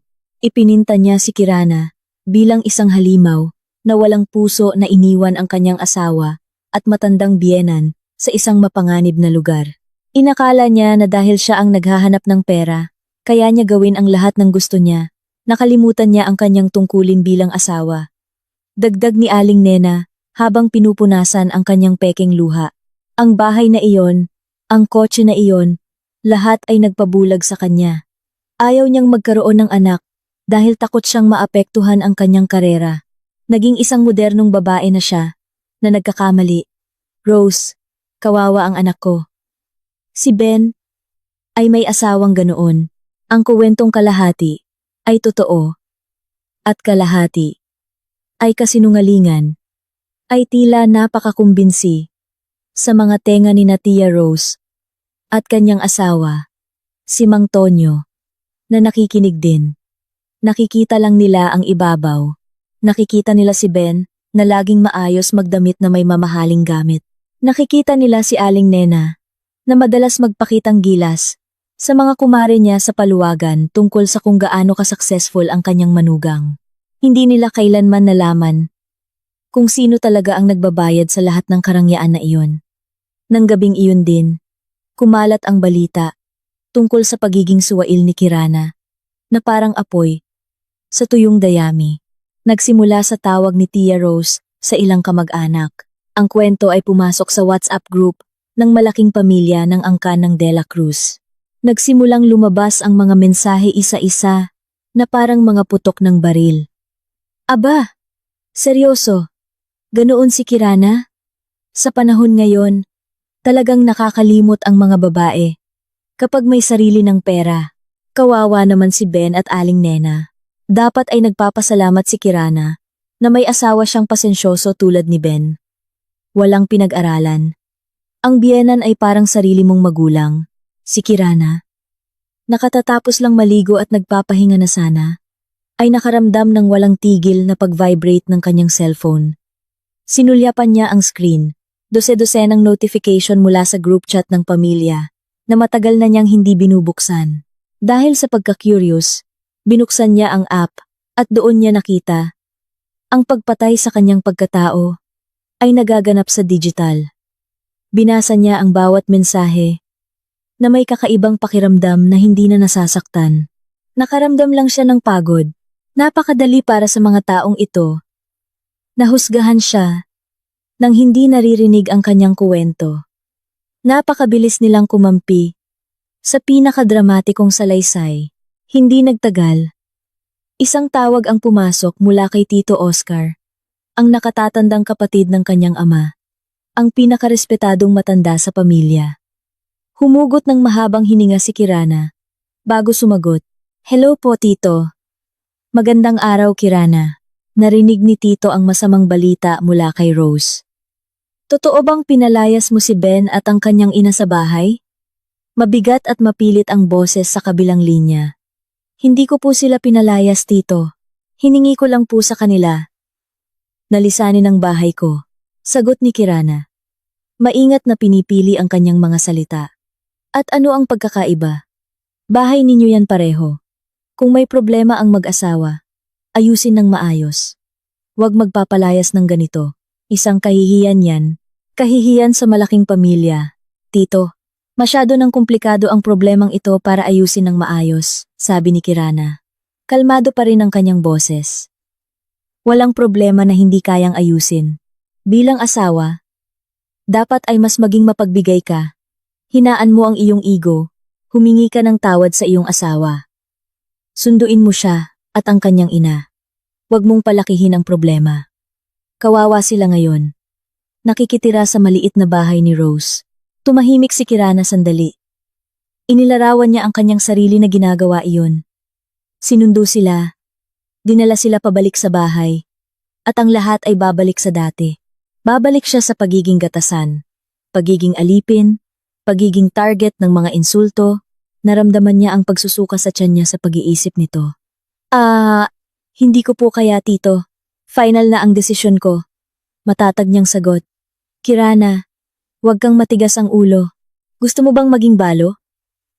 Gusto mong pag-usapan ka ng mga tao, pag-isipan mong mabuti. Tumataas ang boses ni Tito Oscar. Salamat po sa payo, Tito. Pero buhay ko po ito. Ako po ang nagdadala. Alam ko po ang pinakamabuti para sa akin. Sige po. Salamat. Binaba ni Kirana ang telepono. Bago pa man makasagot si Tito Oscar, medyo nanginginig ang kanyang kamay. Ang lumaban sa agos ng malaking pamilya ay nangangailangan ng napakalaking lakas. Pinatay niya ang notification mula sa WhatsApp group at inihagis ang kanyang cellphone sa sofa. Kailangan niya ng hangin. Doon, pumasok ang isa pang tawag. Ngayon ay mula sa kapatid niyang si Aliyah. Nag-alinlangan sandali si Kirana. Natatakot na makatanggap ng parehong sermon. Ngunit sa wakas, ay sinagot niya ito. Ate, ayos ka lang ba? Nag-aalala ang boses ni Aliyah. Hindi nang huhusga. Oo, Al. Ayos lang ako. Sagot ni Kirana. Medyo magaspang ang kanyang boses. Hindi ako naniniwala sa lahat ng sinasabi sa group chat ng pamilya. Siguradong may kuwento, ate. Ayos ka lang ba? Kailangan mo ng kaibigan. Nang marinig ang simpleng pangungusap na iyon, bahagyang gumuho ang depensa ni Kirana. Isang patak ng luha ang bumagsak sa kanyang pisngi. Luha ng pagpapasalamat. Sa gitna ng bagyo ng paghuhusga, may isang kamay na inabot sa kanya. Pagod lang ako, bulong niya. Magpahinga ka, ate. Huwag mong isipin ang sinasabi nila. Kasama mo ako, ate. Kung may kailangan ka, tawagan mo lang ako anumang oras. Huwag kang mahihiya. Ang tawag na iyon ay parang pamahid na nagpapagaling sa sugat. Narealize ni Kirana na hindi siya ganap na nag-iisa. Ang suporta mula sa kanyang kapatid ay nagbigay sa kanya ng bagong lakas. Hindi niya hahayaan na sirain siya ng propaganda ng pamilya. Kailangan niyang kumilos, gumawa ng konkretong hakbang, upang protektahan ang kanyang sarili. Kinabukasan ng umaga, matapos ang isang gabing puno ng emosyonal na kaguluhan, nag-ayos si Kirana ng mas formal kaysa dati. Isinuot niya ang kanyang pinakamagandang blazer. Naglagay ng manipis na makeup sa kanyang mukha upang itago ang natitirang pagod. May mahalaga siyang appointment. Pinatakbo niya ang kanyang sasakyan patungo sa isang opisina sa sentro ng lungsod. Sa lobby, binasa niya ang signboard ng isang law firm, Ramirez Partners. Nag-set na siya ng appointment kay attorney Liza Ramirez, isang babaeng abogado na inirekomenda ng kanyang matalas na kaibigan at nag-specialize sa mga kaso ng annulment at karapatan ng kababaihan. Sa loob ng malamig na silid na pinangungunahan ng kulay cream, nakaupo si Kirana sa harap ni attorney Liza. Isang babaeng nasa late 30s na may matalas at puno ng empatiya na tingin. Kaya, Kirana, maaari mo bang ikuwento kung ano ang nangyari? Malambing na tanong ni attorney Liza at nagkuwento si Kirana. Ikinuwento niya ang lahat mula sa simula ng kanyang kasal. Tungkol sa trabaho ni Ben, na hindi kailanman nagtagal. Tungkol sa kung paano niya dahan-dahang inako ang lahat ng pinansyal na responsibilidad. Ikinuwento niya ang tungkol sa verbal na pananakit mula sa kanyang biyenan. Tungkol sa kanilang hindi makatwirang mga hinihingi. Ikinuwento niya ang tungkol sa kanyang fertility problem na ginamit na sandata laban sa kanya. Ipinakita niya ang mga ebidensya na inihanda niya, ang kanyang payslip sa loob ng huling 5 taon, bank statements, proof of mortgage, at car loans, maging ang ilang credit card bills ni Ben na binayaran niya. Matiyagang nakinig si attorney Liza. Paminsan-minsan ay nagtatala ng hindi sumasabat. Ang kanyang mukha ay nagpapakita ng malalim na pag-unawa. Sa wakas, dumating si Kirana sa rurok ng kanyang kwento. Ang nangyari sa KM82. Ang asawa ko po ang humingi ng annulment, attorney Liza. Kaya pinagbigyan ko ang kanyang kahilingan. Sabi ni Kirana. Tinatapos ang kanyang kuwento. Dahan-dahang tumango si attorney Liza. Tinitigan niya si Kirana nang may paghanga. Kayo ay isang napakalakas na babae at tama ang ginawa ninyo na dumating dito. Ipinaliwanag pagkatapos ni attorney Liza ang mga legal na hakbang na kailangan nilang gawin. Mag-file ng petisyon para sa annulment sa family court. Ihanda ang lahat ng ebidensya ng pagmamay-ari ng ari-arian. Para sa partition of assets, na aniya ay madaling mapanalunan ni Kirana. Iminungkahi din niya na mag-file ng petisyon para sa protection mula sa anumang uri ng pananakot. Siguradong susubukan nilang gumamit ng iba't ibang paraan para pahirapan kayo sa psikolohikal. Sa pamamagitan ng pamilya, baka pati sa mga kaibigan. Kailangan ninyong maging matatag. Mula ngayon, ipaubaya sa akin ang lahat ng komunikasyon na may kaugnayan sa problemang ito. Huwag ninyo silang direktang harapin. Payo ni attorney Liza. Paglabas niya ng law office, naramdaman ni Kirana na nabawasan ng pasanin sa kanyang balikat. Hindi na siya nag-iisa. Sa kanyang pakikipaglaban, ngayon ay may legal siyang kalasag. Mayroon siyang bala sa anyo ng mga katotohanan at ebidensya. Ang murang propaganda mula sa pamilya ng kanyang asawa ay hindi na magiging epektibo laban sa kanya. Ibinigay niya ang power of attorney kay attorney Liza. Binibigyan siya ng buong autoridad na kumatawan sa kanya. Ang laban ay marahil nagsisimula pa lang. Ngunit mayroon na siyang matalinong general sa kanyang panig at iyon ay sapat na. Ang buhay sa bahay ni Tia Rose ay parang impyerno para kay Ben. Kailangan niyang makishare sa isang maliit na kwarto kasama ang kanyang 2 teenage pinsan. Wala nang aircon. Ang meron lang ay isang maingay na electric fan na umiikot sa mainit na hangin. Wala nang privacy. Araw-araw kailangan niyang marinig ang passive-aggressive na pag-angal ni Tia Rose tungkol sa tumataas na bill ng kuryente o sa mabilis na pagkaubos ng stock ng bigas. Hindi rin maganda ang sitwasyon ni Aling Nena. Nawala na ang kanyang status bilang mayaman na hipag. Ngayon, ay hindi na siya iba sa isang refugee na abala. Hindi na siya makapag-utos. Ayon sa gusto niya, sa bahay ng kanyang kapatid, kailangan niyang tumulong sa mga gawaing bahay. Isang bagay na matagal na niyang hindi ginagawa. Lalong naging frustrated si Ben. Ang perang hiniram niya sa kanyang pinsan noong nasa expressway ay paubos na. Wala siyang pinagkukunan ng kita. Nawasak ang kanyang dignidad. Sa kanyang pagkadismaya, naaalala niya ang tanging asset na inakala niyang pag-aari pa niya. Ang kanyang ace card, si Stella. Isang receptionist sa isang elite gym na ilang beses na niyang binisita. Siyempre, gamit ang membership card na binayaran ni Kirana. Bata, maganda, at tila labis na hinahangaan si Stella. Madalas siyang nilibre ni Ben ng pagkain o binibilhan ng maliliit na regalo. Nililikha ang imahe niya bilang isang matagumpay at stable na young executive. Si Stella ang dahilan kung bakit napakasigla niyang humingi ng annulment kay Kirana. Sa kanyang pantasya, ipapaanul niya si Kirana, makukuha ang kalahati ng yaman ng kanyang asawa, at pagkatapos ay magsisimula ng bagong masayang buhay, kasama si Stella, sa natitirang kumpiyansa na mayroon siya. Tinawagan ni Ben si Stella gamit ang cellphone ni Tia Rose. Hello Stella, ito ako, si Ben. Pasensya na.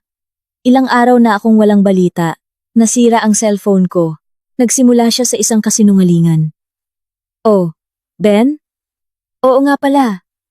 Hinihintay ko pa rin ang balita mo. Saan ka na ba? Ang malambing na boses ni Stella sa kabilang linya ay agad na nagpataas ng espiritu ni Ben. Karaniwan, may kaunting family business. May oras ka ba ngayong hapon? Magkita tayo. May mahalaga akong gustong sabihin. Ay, saktong morning shift ako. Libre ako ngayong hapon. Sige, saan tayo magkikita, Ben? Sandaling tumahimik si Ben. Hindi niya maaaring imbitahan si Stella sa isang mamahaling kapehan, gaya ng dati. Wala siyang pera. Mabilis na gumana ang kanyang utak. Sa food court lang sa mall. Okay lang ba? Gusto ko lang kumain ng halo-halo doon. Sinubukan niyang gawin itong mukhang ordinaryo. Okay, Ben. Kita na lang tayo mamayang hapon. Nang hapong iyon, nanghiram si Ben ng kaunting pera mula sa kanyang ina sa dahilan na mag-apply siya ng trabaho. Ginawa niya ang mahaba at nakakapagod na paglalakbay, sakay ng siksikang EDSA carousel bus. Siya, na sanay magmaneho ng pribadong sasakyan ng komportable, ay ngayon ay kailangang makipagsiksikan at umamoy ng iba't ibang amoy ng pawis. Ito ang unang sampal ng realidad. Nauna siyang dumating sa mall.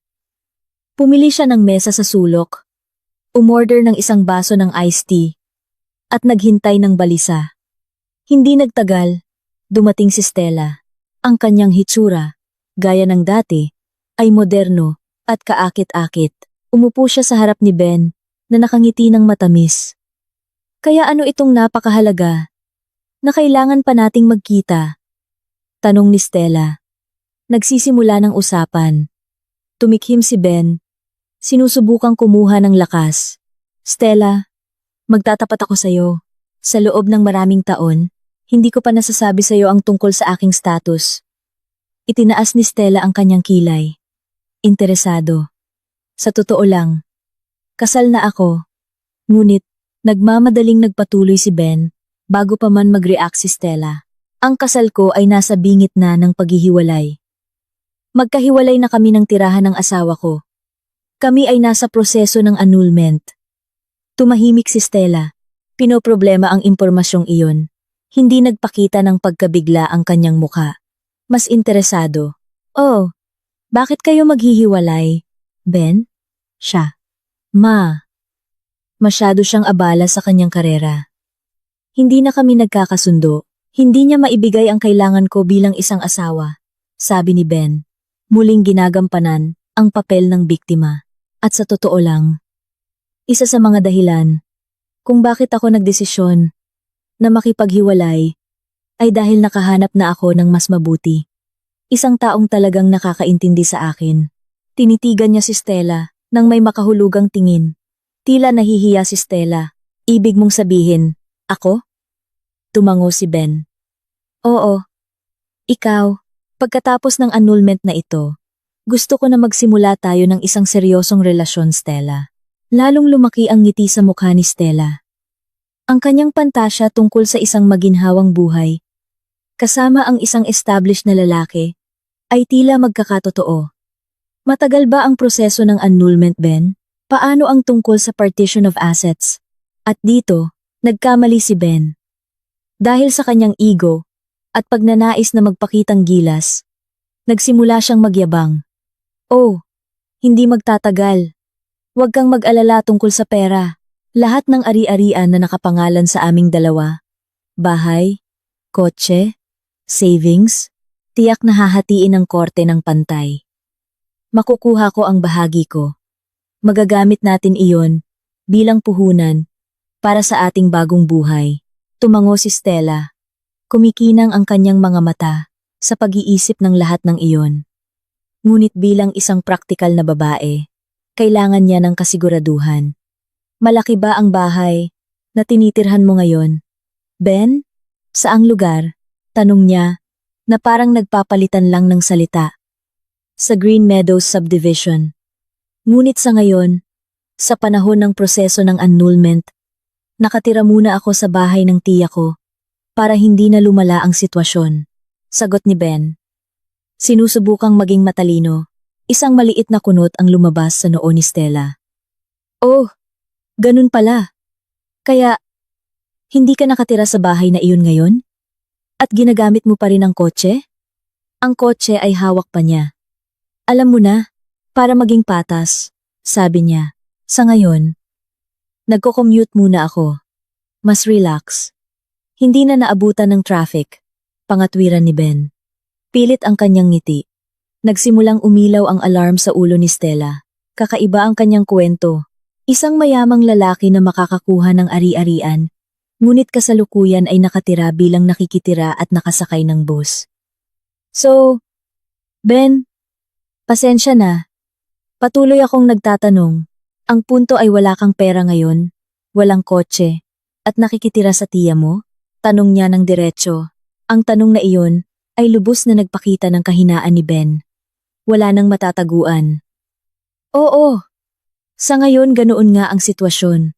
Pero pansamantala lang ito. Stella, matapos ang desisyon ng korte, babalik sa normal ang lahat. Mas mabuti pa nga, sinubukan ni Ben na kumbinsihin siya. Medyo desperado ang kanyang boses. Sumandal si Stella sa kanyang upuan, nawala ang matamis na ngiti sa kanyang mukha. Napalitan ng isang blankong ekspresyon. Nakuha na niya ang sagot na kailangan niya. Hindi si Ben ang prinsipe sa puting kabayo. Siya ay isang lalaking walang trabaho. Nakakalabas lang ng bahay ng kanyang asawa. Ang lahat ng karangyaan na dating ipinagyayabang niya ay hindi pala sa kanya. Oh, ganun pala Ben? Sabi niya ng maikli. Sinulyapan niya ang kanyang relo. Naku Ben, sorry talaga. Naalala ko, may appointment ako sa kaibigan ko. Kailangan ko nang umalis ngayon. Hindi na niya hinintay ang sagot ni Ben. Agad siyang tumayo at inayos ang kanyang damit. Stella, teka muna. Hindi pa tayo tapos mag-usap. Pigil ni Ben. Tumayo rin. Tinitigan siya ni Stella. Nang may malamig na tingin na hindi pa kailanman nakita ni Ben. Sa tingin ko tapos na.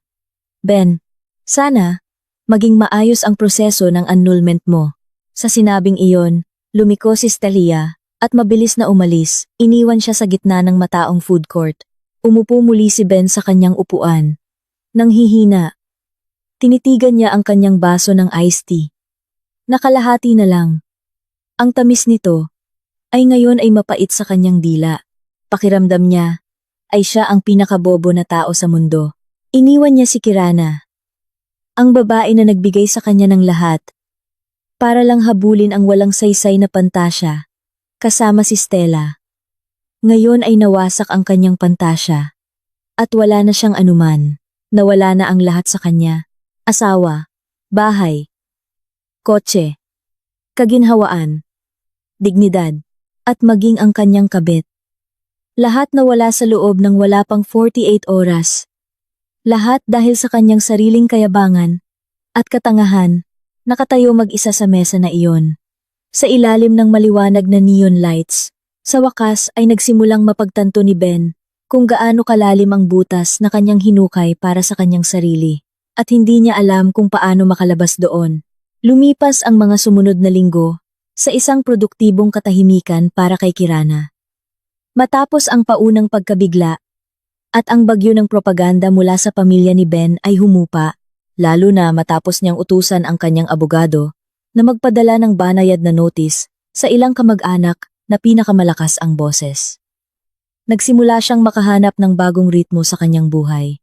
Isang ritmo na idinidikta ng kanyang sariling kagustuhan, hindi ng mga hinihingi o reklamo ng iba.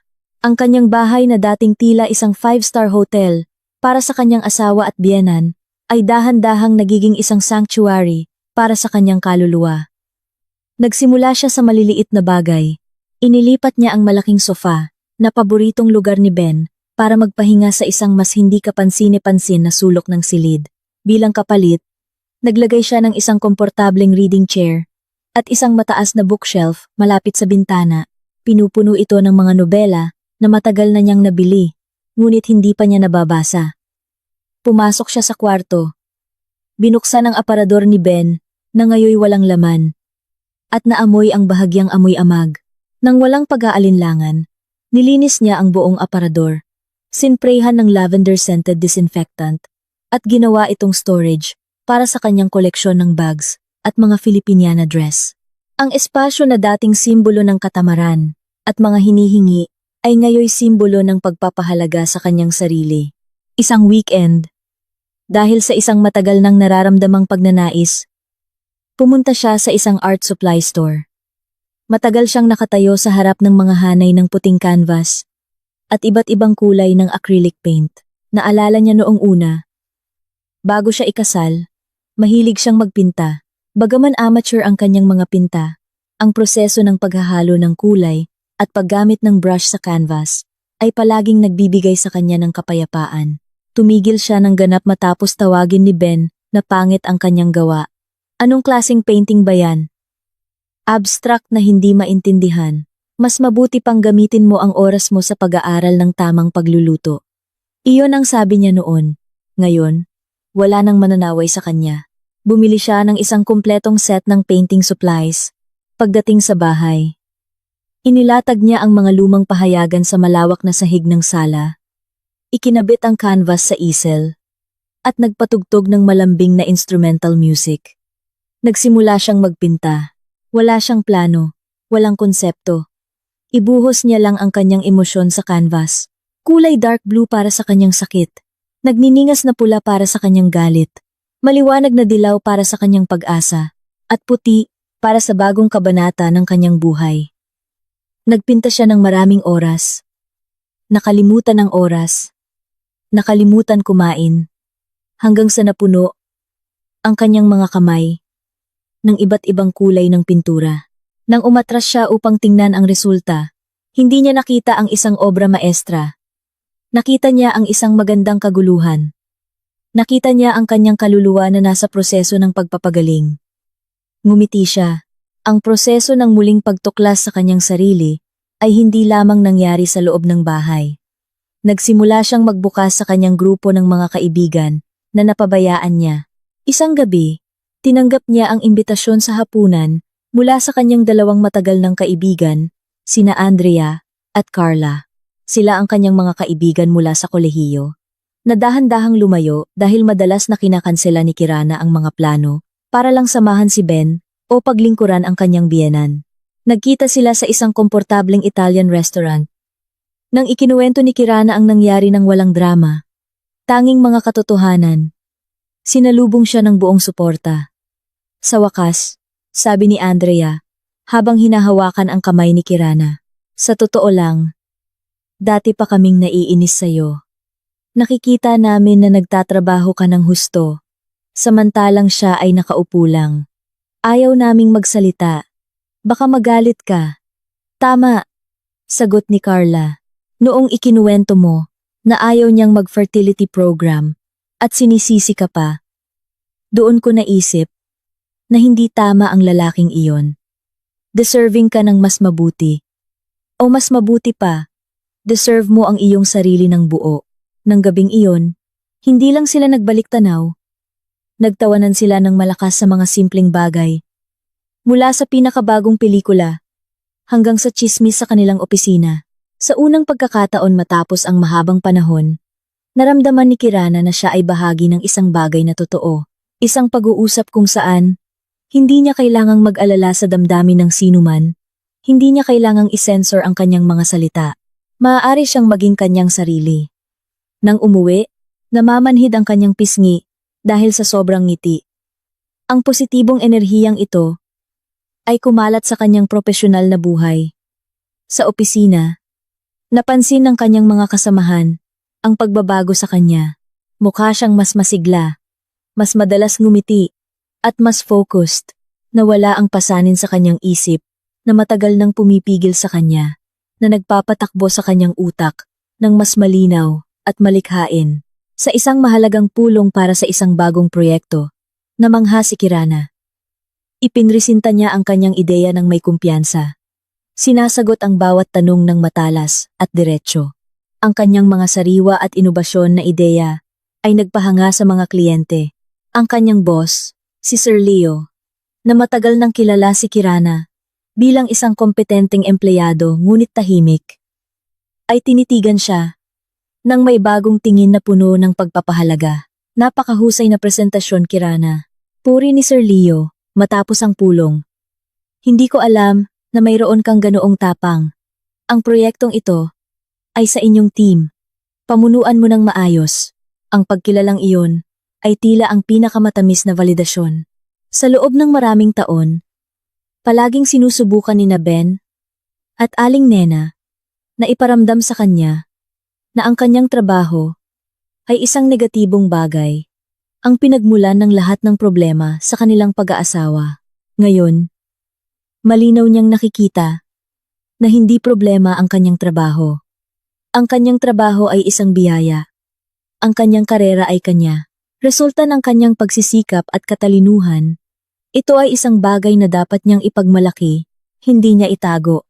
Minsan, sa gitna ng kanyang bagong kaligayahan, habang siya ay umiinom ng tsaa sa isang tahimik na umaga, o habang natapos niya ang isang painting, isang mabilis na anino ni Ben at Aling Nena ang lumilitaw sa kanyang isip. Nagtataka siya. Ano ang ginagawa nila ngayon? Inilarawan niya ang kanilang maliit at puno ng reklamo na buhay sa bahay ni Tia Rose.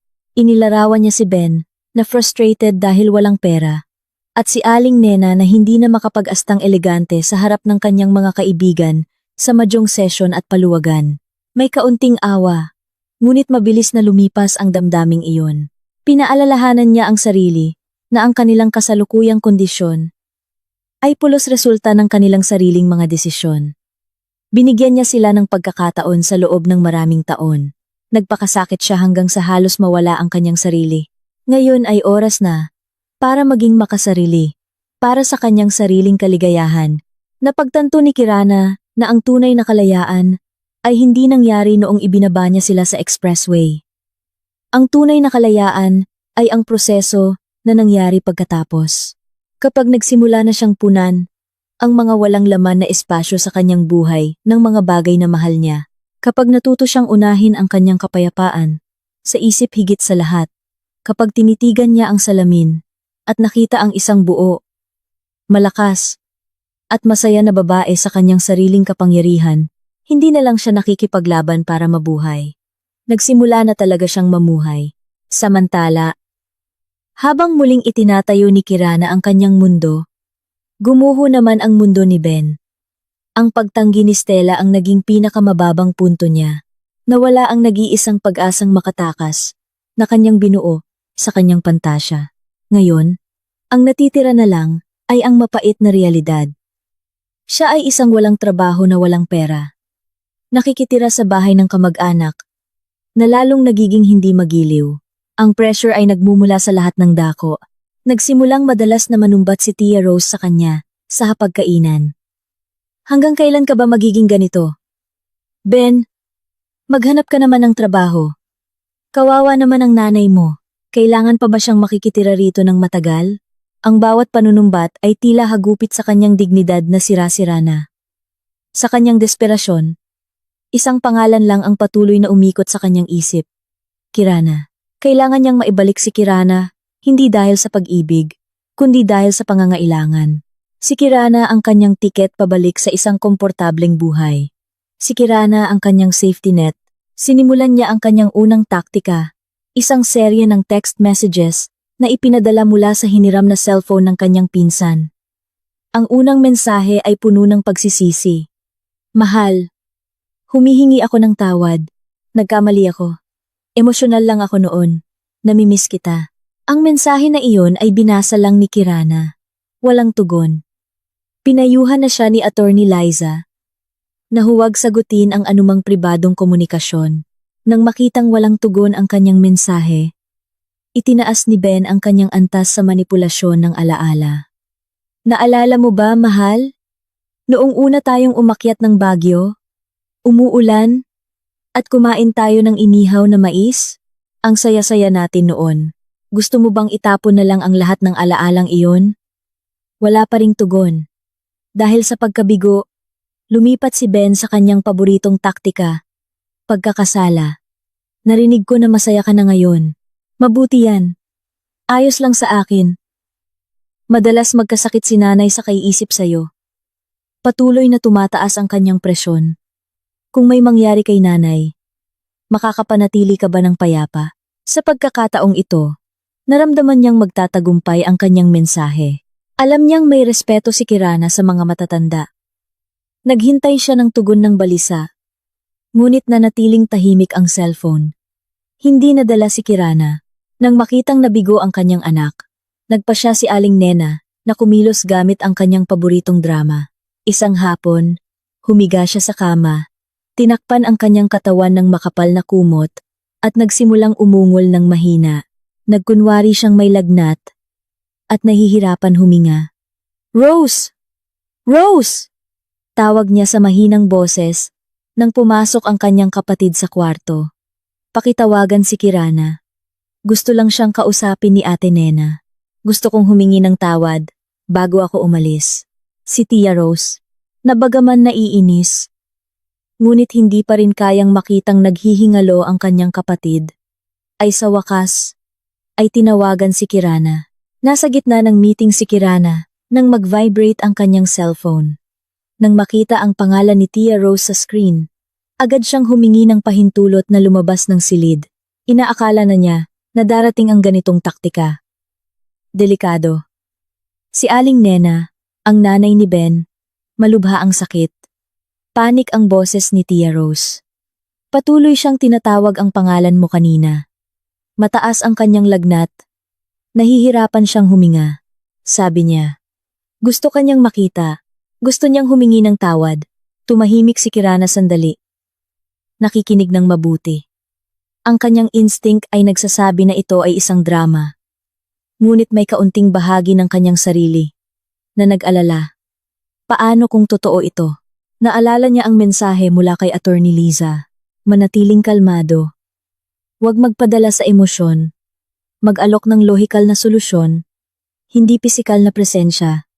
Tia, kung malubha ang sakit ni Aling Nena, huwag niyo nang patagalin pa. Direktang dalhin niyo sa pinakamalapit na emergency room ng ospital o tumawag ng ambulansya, sagot ni Kirana sa isang kalmado at kontroladong boses. Pero, Tia, gusto kanyang makita. Ang makakapagpagaling sa may sakit ay doktor, hindi ako. Putol ni Kirana nang malumanay ngunit matatag. Tungkol sa gastos sa ospital, hindi mo kailangang mag-alala. I-picture mo lang ang detalye. Ipadala sa numero ng aking abogado, si Attorney Liza. Lahat ay sasagutin ko. Ang mahalaga ay makakuha agad ng tamang medikal na atensyon. Si Aling Nena, tumahimik si Tia Rose sa kabilang linya. Naubusan siya ng salita. Napakalogikal at responsable ang alok ni Kirana. Ipinakita ni Kirana ang kanyang pagmamalasakit sa pinaka-epektibong paraan sa pagbabayad ng gastos sa paggamot. Ngunit matalino siyang tumanggi na mahulog sa kanilang emosyonal na bitag. Oh, sige kung ganun. Sagot ni Tia Rose sa wakas. Mukhang disappointed. Matapos ibaba ang telepono, natapos ang drama ni Aling Nena ng anticlimactic. Nabigo ang kanyang plano. Na magpumilit si Kirana, na dumating ng umiiyak, at humihingi ng tawad. Ang nakuha niya lang ay ang alok ng libreng paggamot, na lalong nagpatibay sa posisyon ni Kirana bilang pinansyal na tagapagbayad. Hindi bilang isang manugang, na maaaring paglaruan ng damdamin. Nang makitang nabigo ang lahat ng kanilang banayad at mapanlinlang na pagsisikap, nagdilim ang paningin ni Ben. Kung hindi niya makuha ang simpatiya ni Kirana, sisirain niya ang kanyang reputasyon. Ipapakalat niya ang kahihiyan sa lahat. Kinabukasan ng hapon, sa oras ng lunch break na matao, buong tapang na dumating si Ben sa opisina ni Kirana. Hindi na siya mukhang isang young executive. Medyo gusot ang kanyang damit, hindi maayos ang kanyang mukha, at ang kanyang mga mata ay nagpapakita ng matinding desperasyon. Sinubukan niyang pumasok, ngunit pinigilan siya ng receptionist at ng security guard sa lobby. Paumanhin po. Sir, may appointment po ba kayo? Magalang na tanong ng receptionist. Gusto kong makipagkita kay Kirana Anindita. Asawa ko siya. Malakas na sagot ni Ben. Nakakuha ng atensyon ng ilang empleyado na naglalakad. Paumanhin po, sir. Hindi po pwedeng abalahin si Kirana. Maari po ba kayong maghintay dito? Sabi ng security guard. Sinusubukang pakalmahin siya, ngunit hindi mapakakalma si Ben. Nagsimula siyang sumigaw. Kirana, alam kong nasa loob ka. Lumabas ka. Kailangan nating mag-usap. Huwag kang maging duwag. Ang gulo sa lobby ay nagtulak sa receptionist. Natawagan agad ang opisina ni Kirana. Ma'am, pasensya na po. May asawa niyo po sa ibaba. Nagkakagulo. Bumilis ang tibok ng puso ni Kirana. Sandaling naramdaman niya ang takot at hiya. Nilarawan niya ang kanyang lahat ng kasamahan na nanonood ng kanyang personal na drama. Ngunit pagkatapos ay napalitan ng malamig na galit ang takot na iyon. Paano naglakas loob si Ben na dalhin ang kanilang away sa kanyang teritoryo, sa lugar kung saan niya binuo ang kanyang dignidad. Hindi siya magtatago, humugot siya ng hininga, inayos ang kanyang blazer at sinabi sa receptionist, Sige, salamat sa impormasyon. Pakihanda ang 2 security guard. Bababa ako. Lumabas si Kirana sa kanyang opisina. Dumaan sa mga nagtatakang tingin ng kanyang mga kasamahan na nakataas ang ulo. Bumaba siya ng escalator. Nang may matatag na hakbang, pagdating niya sa lobby, nakita niya si Ben na galit na nakikipagtalo sa security guard. Ben! Tawag niya. Hindi malakas ang kanyang boses, ngunit sapat para lumingon ang lahat. Lumingon si Ben. Nang makita si Kirana, agad siyang nagpakita ng mukha ng pagmamakaawa at sinubukang lumapit. Mahal, sa wakas ay lumabas ka rin. Gusto ko lang kausapin. Pakiusap. Itinaas ni Kirana ang kanyang kamay. Senyales na huminto siya. 2 security guard ang nakatayo na sa tabi niya. Una, huwag mo akong tawaging mahal. Sabi niya sa mahina ngunit matalim na boses. Matalim ang kanyang tingin. Pangalawa, ito ang opisina ko, kung saan ako nagtatrabaho. Wala kang karapatang pumunta rito at magkagulo. Pero asawa mo ako. Sigaw ni Ben. Sinusubukang kumuha ng simpatiya mula sa mga tao sa paligid. Ang ating problema bilang mag-asawa ay inaayos sa korte. Ang lahat ng komunikasyon ay kailangan sa pamamagitan ng ating mga abogado. Sagot ni Kirana. Kontrolado pa rin ang kanyang boses. Hinihiling ko na umalis ka ngayon ng tahimik. Hindi ako aalis hanggat hindi mo ako kinakausap. Nagsimulang maging hysterical si Ben. Nagawa mo ito sa akin. Ginawa mo ito kay nanay. Pinalayas mo kami. Tinitigan siya ni Kirana, nang walang takot. Hindi ko ipapahiya ang sarili ko. Sa pakikipagtalo sa iyo rito, Sir Security Guard, sabi niya. Lumipat sa opisyal sa tabi niya. Pakisamahan ang ginoong ito, palabas ng gusali. Kung tumanggi siya, tawagan ng autoridad sa kasong paggawa ng gulo at paggambala sa kapayapaan. Ang malamig, lohikal, at propesyonal na pahayag ni Kirana ay nagpatulala kay Ben. Inaasahan niyang iiyak o sasagot si Kirana nang pasigaw. Hindi siya handa sa bagong Kirana na ito. Si Kirana, na napakatahimik, makapangyarihan, at may ganap na kontrol. Nang nagsimulang lumapit ang 2 security guards upang hawakan ang kanyang braso, tuluyang nawasak ang dignidad ni Ben. Nadaig. Napahiya sa harap ng dose-dose ng mga mata. Hindi na siya lumaban. Sa mga nanghihinang hakbang, hinayaan niya ang kanyang sarili na igiya palabas ng marangyang labi ng gusali. Pinanood siya ni Kirana hanggang sa mawala siya sa likod ng salamin na pinto. Pagkatapos ay lumingon siya. Sinulyapan ang kanyang mga kasamahan na nananatiling tahimik at sinabi sa malinaw na boses, "Pasensya na sa abala." Pagkatapos ay naglakad siya pabalik sa escalator. Nang nakatayo ng tuwid, walang ipinapakitang panginginig. Ngunit sa kanyang puso, alam niya na ito ang huling deklarasyon ng digmaan. Sinubukan na nila ang lahat at nabigo. Ngayon, ang tanging lugar na natitira para magkita sila ay sa korte at si Kirana, higit pa sa handa para doon. Ang araw ng paglilitis ay parang araw na magtatagpo ang langit at lupa.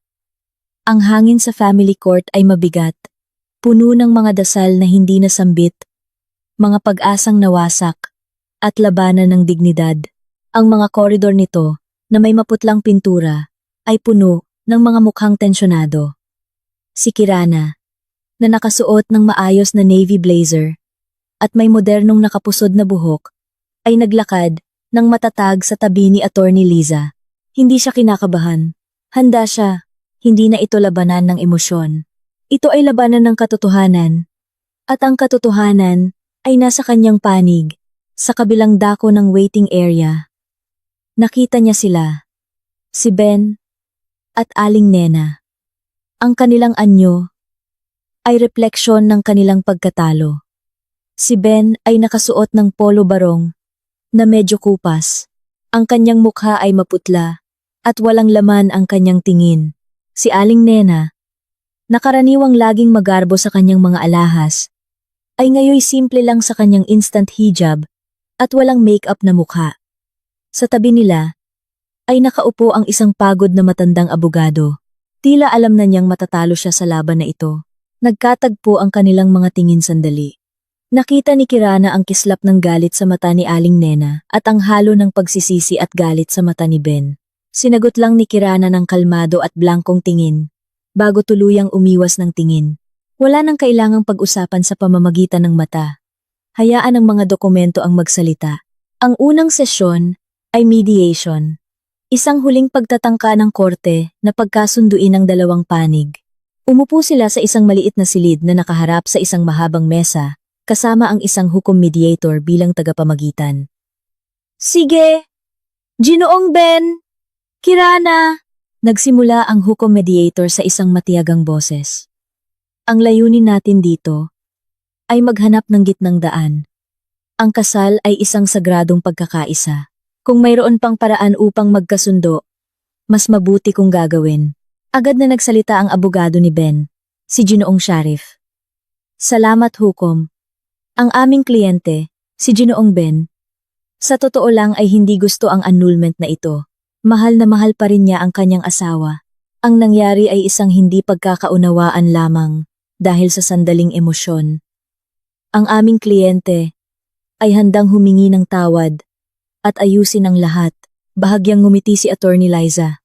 Nang may paggalang, "Hukom, ang paghingi ng tawad mula sa nagsasakdal ay huli na.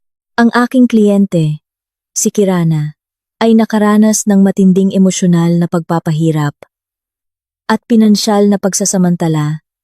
Sa loob ng maraming taon, ang desisyon na maghiwalay ay pinal at hindi maaaring balewalain.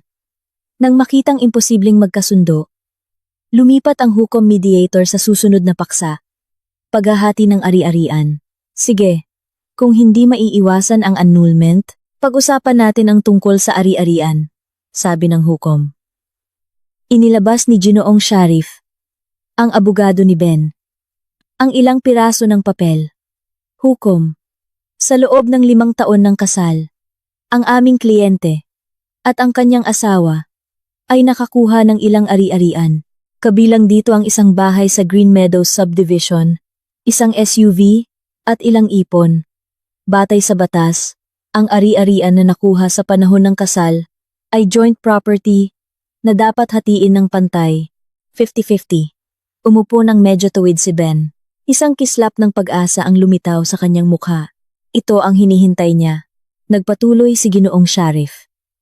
Bagaman ang aming kliyente ay hindi formal na nagtatrabaho, sa loob ng nakaraang ilang taon, nagbigay siya ng napakahalagang kontribusyon sa sambahayan.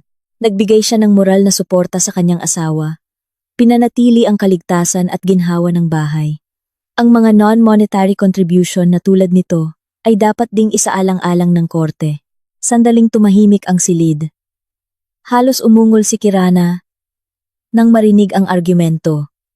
Suporta sa moral? Anong klaseng suporta sa moral ang nasa anyo ng mga insulto at katamaran? Pagkatapos ay turn na ni Attorney Liza. Hindi siya gaanong nagsalita. Binuksan lang niya ang isang makapal na folder at nagsimulang ilagay ang mga bundle ng dokumento sa ibabaw ng mesa, isa-isa ng kalmado at sistematikong paraan. Ang bawat bundle ng dokumento ay tila isang bato na inilagay sa dibdib ni Ben. Nang may pahintulot hukom, nagsimula si Attorney Liza. Ang kanyang boses ay malinaw at matalas. Pag-usapan natin batay sa ebidensya, hindi sa mga palagay. Ang unang dokumento ay ipinasa niya sa hukom. Ito ang titulo ng pagmamay-ari ng bahay sa Green Meadows Subdivision. Binili 2 taon bago ang kasal.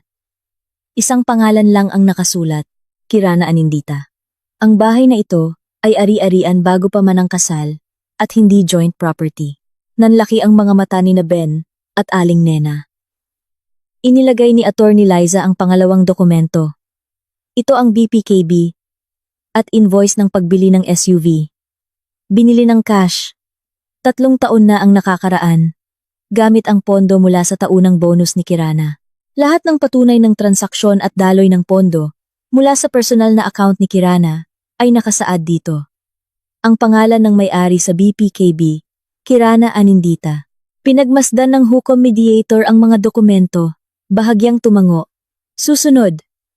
Sabi ni Attorney Liza, habang inilalagay ang pinakamakapal na bundle, ito ang rekapitulasyon ng bank statements ni Kirana at ng joint account sa loob ng 5 taon ng kasal.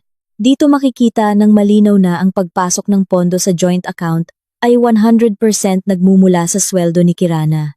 Ang mga gastos ay para sa lahat ng pangangailangan ng sambahayan. Hulog, bayarin, insurance, gastos sa pag-aalaga ni Aling Nena, maging ang mga personal na gastos ni Ginoong Ben, mula sa pagbili ng game console hanggang sa gastos sa pagtambay sa kapehan. Huminto sandali si Attorney Liza.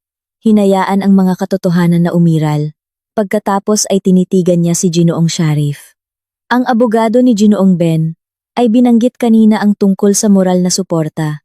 Paumanhin, ngunit ang datos na hawak namin ay nagpapakita ng kabaligtaran. Ang meron ay moral na pasanin at pinansyal na pasanin. Ang aking kliyente ay hindi lang nagtatrabaho para sa kanyang sarili, kundi para suportahan din ang pamumuhay ng kanyang asawa at biyenan na malayo sa kanilang kakayahan. Namumutla na ang mukha ni Ben. Yumuko siya, hindi naglakas loob na tumingin sa sinuman. Si Aling Nena sa tabi niya ay kinagat ang kanyang labi. Nakakuyom ang kanyang mga kamay sa kanyang kandungan. Kaya, hukom, pagtatapos ni Attorney Liza sa kanyang argumento. Ang pag-angkin sa paghahati ng joint property ay walang batayan. Ang lahat ng major assets ay pulos pag-aari ng aking kliyente. Narito kami para lang ipormalisa ang annulment at siguruhin na ang aking kliyente ay makapagpapatuloy sa kanyang buhay ng payapa ng walang anumang hindi makatwirang pag-angkin mula sa nagsasakdal. Tinitigan ng hukom mediator si Ben at ang kanyang abogado. Ginoong Sharif, may ebidensya ba kayong maipapakita upang salungatin ang mga dokumentong ito? Halimbawa, patunay ng pinansyal na kontribusyon mula sa inyong kliyente? Nagmamadaling sumagot si Ginoong Sharif. Sinulyapan niya si Ben, na humihinga lang ng mahina. Wala silang anuman. Dumating sila na may palagay, at walang saysay na pag-asa. Wala po, hukom, mahina ang boses ni Ginoong Sharif. Humugot ng hininga ang hukom mediator. Sige, ibig sabihin, nabigo ang mediation. Gayunpaman, batay sa mga ebidensyang ipinakita ng nasasakdal, iminumungkahi ko na isaalang-alang ng nagsasakdal ang kanyang mga kahilingan. Dahil kung ipagpapatuloy ito sa paglilitis, malamang na hindi magbabago ang resulta. Iyon ay isang matinding pagkatalo na binigkas sa magalang na legal na wika. Mabilis na nagpatuloy ang proseso pagkatapos. Si Ben, na nawalan na ng lahat ng lakas upang lumaban, ay sa wakas ay pumayag sa mga kondisyon na inilatag ni Kirana. Wala siyang makukuha ni isang sentimo mula sa mga ari-arian. May karapatan lang siya sa pagbabalik ng kanyang mga personal na gamit na naiwan sa bahay. Sa halip, si Kirana, sa pamamagitan ni attorney Liza, ay handang magbigay ng halaga ng maliit na financial settlement at spousal support ayon sa batas. Isang napakaliit na halaga, hindi sapat para bayaran ang upa ng isang taon. Nang marinig ang huling pagtapik ng martilyo ilang linggo ang nakalipas na nagpormalisa sa kanilang annulment, hindi naramdaman ni Kirana ang saya ng tagumpay. Ang naramdaman niya lang ay isang malalim na kaluwagan, isang kabanata sa kanyang buhay, ang opisyal na isinara. Naglakad siya palabas ng gusali ng korte, iniwan si Ben, at aling Nena na nakaupo pa rin nang nanghihina sa bench ng hintayan. Nang huminga siya ng mainit na hangin sa labas, naramdaman niyang mas maluwag siyang makahinga. Nakita niya si Attorney Liza sa tabi niya, at ngumiti ng taos puso.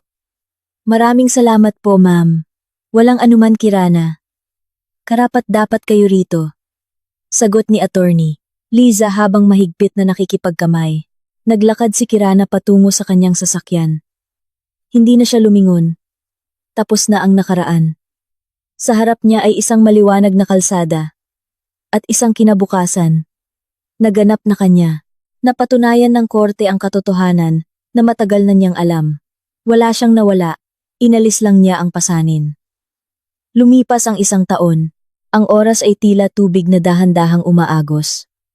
Naghuhugas ng mga latak ng sakit at pait, nagiiwan ng kalinawan at kapayapaan. Para kay Kirana, ang isang taon na iyon ay isang renaissance, isang muling pagsilang, isang Sabado ng umaga, wala nang maingay na alarm. Nagising siya sa mainit na sikat ng araw na sumisilip sa malaking bintana ng kanyang kwarto. Nag-inat siya sa kanyang malaking kama. Naramdaman ang kapayapaan na dating napakadayuhan. Ngayon ay iba na ang pakiramdam ng bahay. Ang mga dingding nito ay hindi na nagtatago ng mga echo ng pagtatalo, kundi ang malambing na tugtog ng jazz music na pinapatugtog niya mula sa speaker. Sa bawat sulok ay may bakas ng kanyang bagong buhay.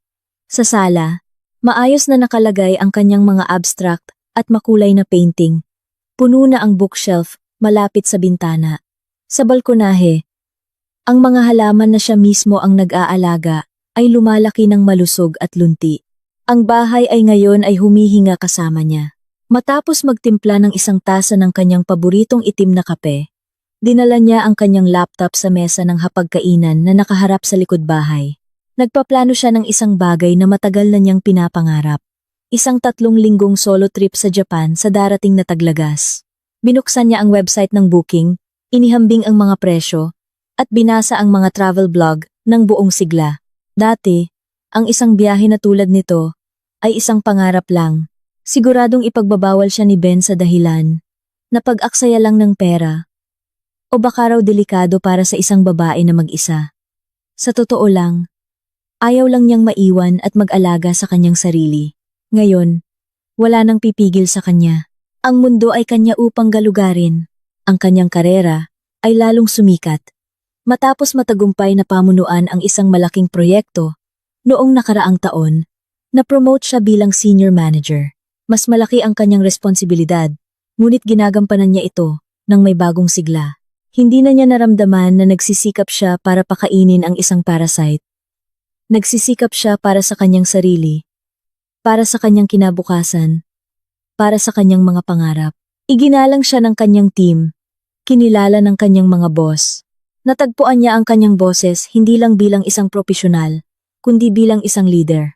Siyempre, hindi siya laging nag-iisa. Ang kanyang pagkakaibigan kina Andrea at Carla ay lalong tumibay. Ang kanyang kapatid na si Aliyah ay naging kasama niya sa pagbabahagi ng mga kwento. Sila ang kanyang tapat na support system. Minsan, May ilang male colleagues o lumang kaibigan na sumusubok lumapit sa kanya. Tinugon niya sila ng magiliw, ngunit hindi nagmamadali. Ang kanyang puso ay nasa proseso pa rin ng kumpletong pagpapagaling. Hindi siya na trauma, naging mas matalino lang siya. Alam niyang ang kanyang kaligayahan ay hindi nakasalalay sa presensya ng isang lalaki. Kung balang araw ay may dumating, ang lalaking iyon ay dapat na maging komplimento, hindi pasanin. Hindi na siya naghahanap ng isang taong ililigtas. Naghahanap siya ng isang kapareho. Isang hapon sa araw ng trabaho, habang papauwi na siya, huminto ang kanyang sasakyan sa isang intersection na may traffic light, sa gitna ng mataong kalye ng Maynila. Hindi sinasadya, nakita niya ang isang tanawin sa kabilang kalsada, sa isang mataong bus stop, sa gitna ng maraming naghihintay na tao. Nakatayo ang dalawang figura, na kilalang kilala niya. Si Aling Nena, at si Ben. Tila bumagal ang oras para kay Kirana. Malinaw niya silang nakita.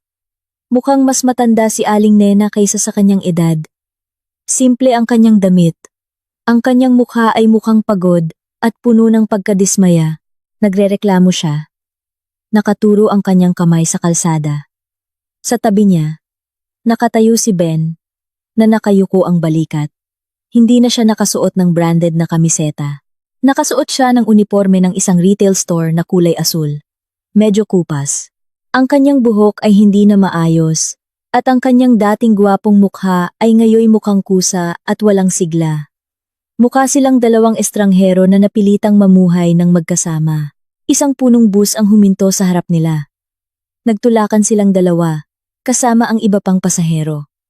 Nakita ni Kirana na halos matumba si Ben habang sinusubukang makapasok. Ang tanawin na iyon, ang tanawin ng kanyang dating asawa at biyenan na nagpupumilit na sumakay lang ng pampublikong sasakyan, ay hindi nagbigay ng pakiramdam ng tagumpay sa puso ni Kirana. Walang galit, walang poot, ang naramdaman niya lang ay kawalan. Napakalayo na nila, tulad ng mga tauhan, mula sa isang pelikula na matagal na niyang napanood at nakalimutan. May kaunting awa, ngunit mabilis na nawala ang damdaming iyon. Napalitan ng isang malalim na pasasalamat sa kanyang buhay ngayon. Ang kanilang kapalaran ay hindi na niya responsibilidad. Ito ay pulos bunga ng mga pagpipilian na sila mismo ang gumawa. Nagbago ang traffic light at naging berde. Bumusina ang sasakyan sa likod niya. Nagising si Kirana mula sa kanyang pagmumuni-muni. Inapakan niya ang gas pedal at umandar ang kanyang sasakyan. Iniwan ang tanawin na iyon sa kanyang rearview mirror hanggang sa tuluyan itong nawala. Hindi na siya lumingon. Nagpatuloy lang siya sa pagtingin ng diretso sa harap. Nang gabing iyon, matapos tapusin ang lahat ng kanyang trabaho, nakatayo si Kirana sa balkonahe ng kanyang bahay. Tinitigan niya ang kalangitan ng Maynila sa gabi, na pinalamutian ng mga kumikinang na ilaw ng mga gusali. Ang hangin sa gabi ay dahan-dahang humaplos sa kanyang mukha. Naalala niya muli ang araw na nagpabago sa lahat. Ang araw sa kilometer 82. Ang pinakamababaliw at pinakanakatatakot na desisyon na kailanman niya nagawa sa kanyang buhay. Inakala niyang ang araw na iyon ay ang araw na sinira niya ang kanyang kasal. Ngunit ngayon ay narealize niya. Nagkamali siya. Ang araw na iyon ay hindi araw ng pagkawasak. Ang araw na iyon ay araw ng paglikha. Nang iparada niya ang kanyang sasakyan sa gilid ng expressway at sinabing, "Bumaba kayo." Hindi siya nagtatapos ng isang bagay. Siya ay nagsisimula. Nagsisimula siya ng proseso upang muling itayo ang kanyang buhay mula sa mga guho. Nagsisimula siya ng paglalakbay upang muling matuklasan kung sino talaga siya. Pinahalagahan niya ang kanyang sarili. Sa kanyang nanginginig, ngunit determinado na mga kamay. Ngumiti siya. Isang ngiti na taos puso, payapa, at puno ng tagumpay. Hindi na siya naging kanlungan para sa mga taong gusto lang sumilong, nang hindi kailanman gustong magtayo. Dahil ngayon, naging tahanan na siya. Isang matibay at magandang tahanan para sa kanyang sarili. At sa loob ng tahanan na iyon, natagpuan niya ang tunay na kaligayahan.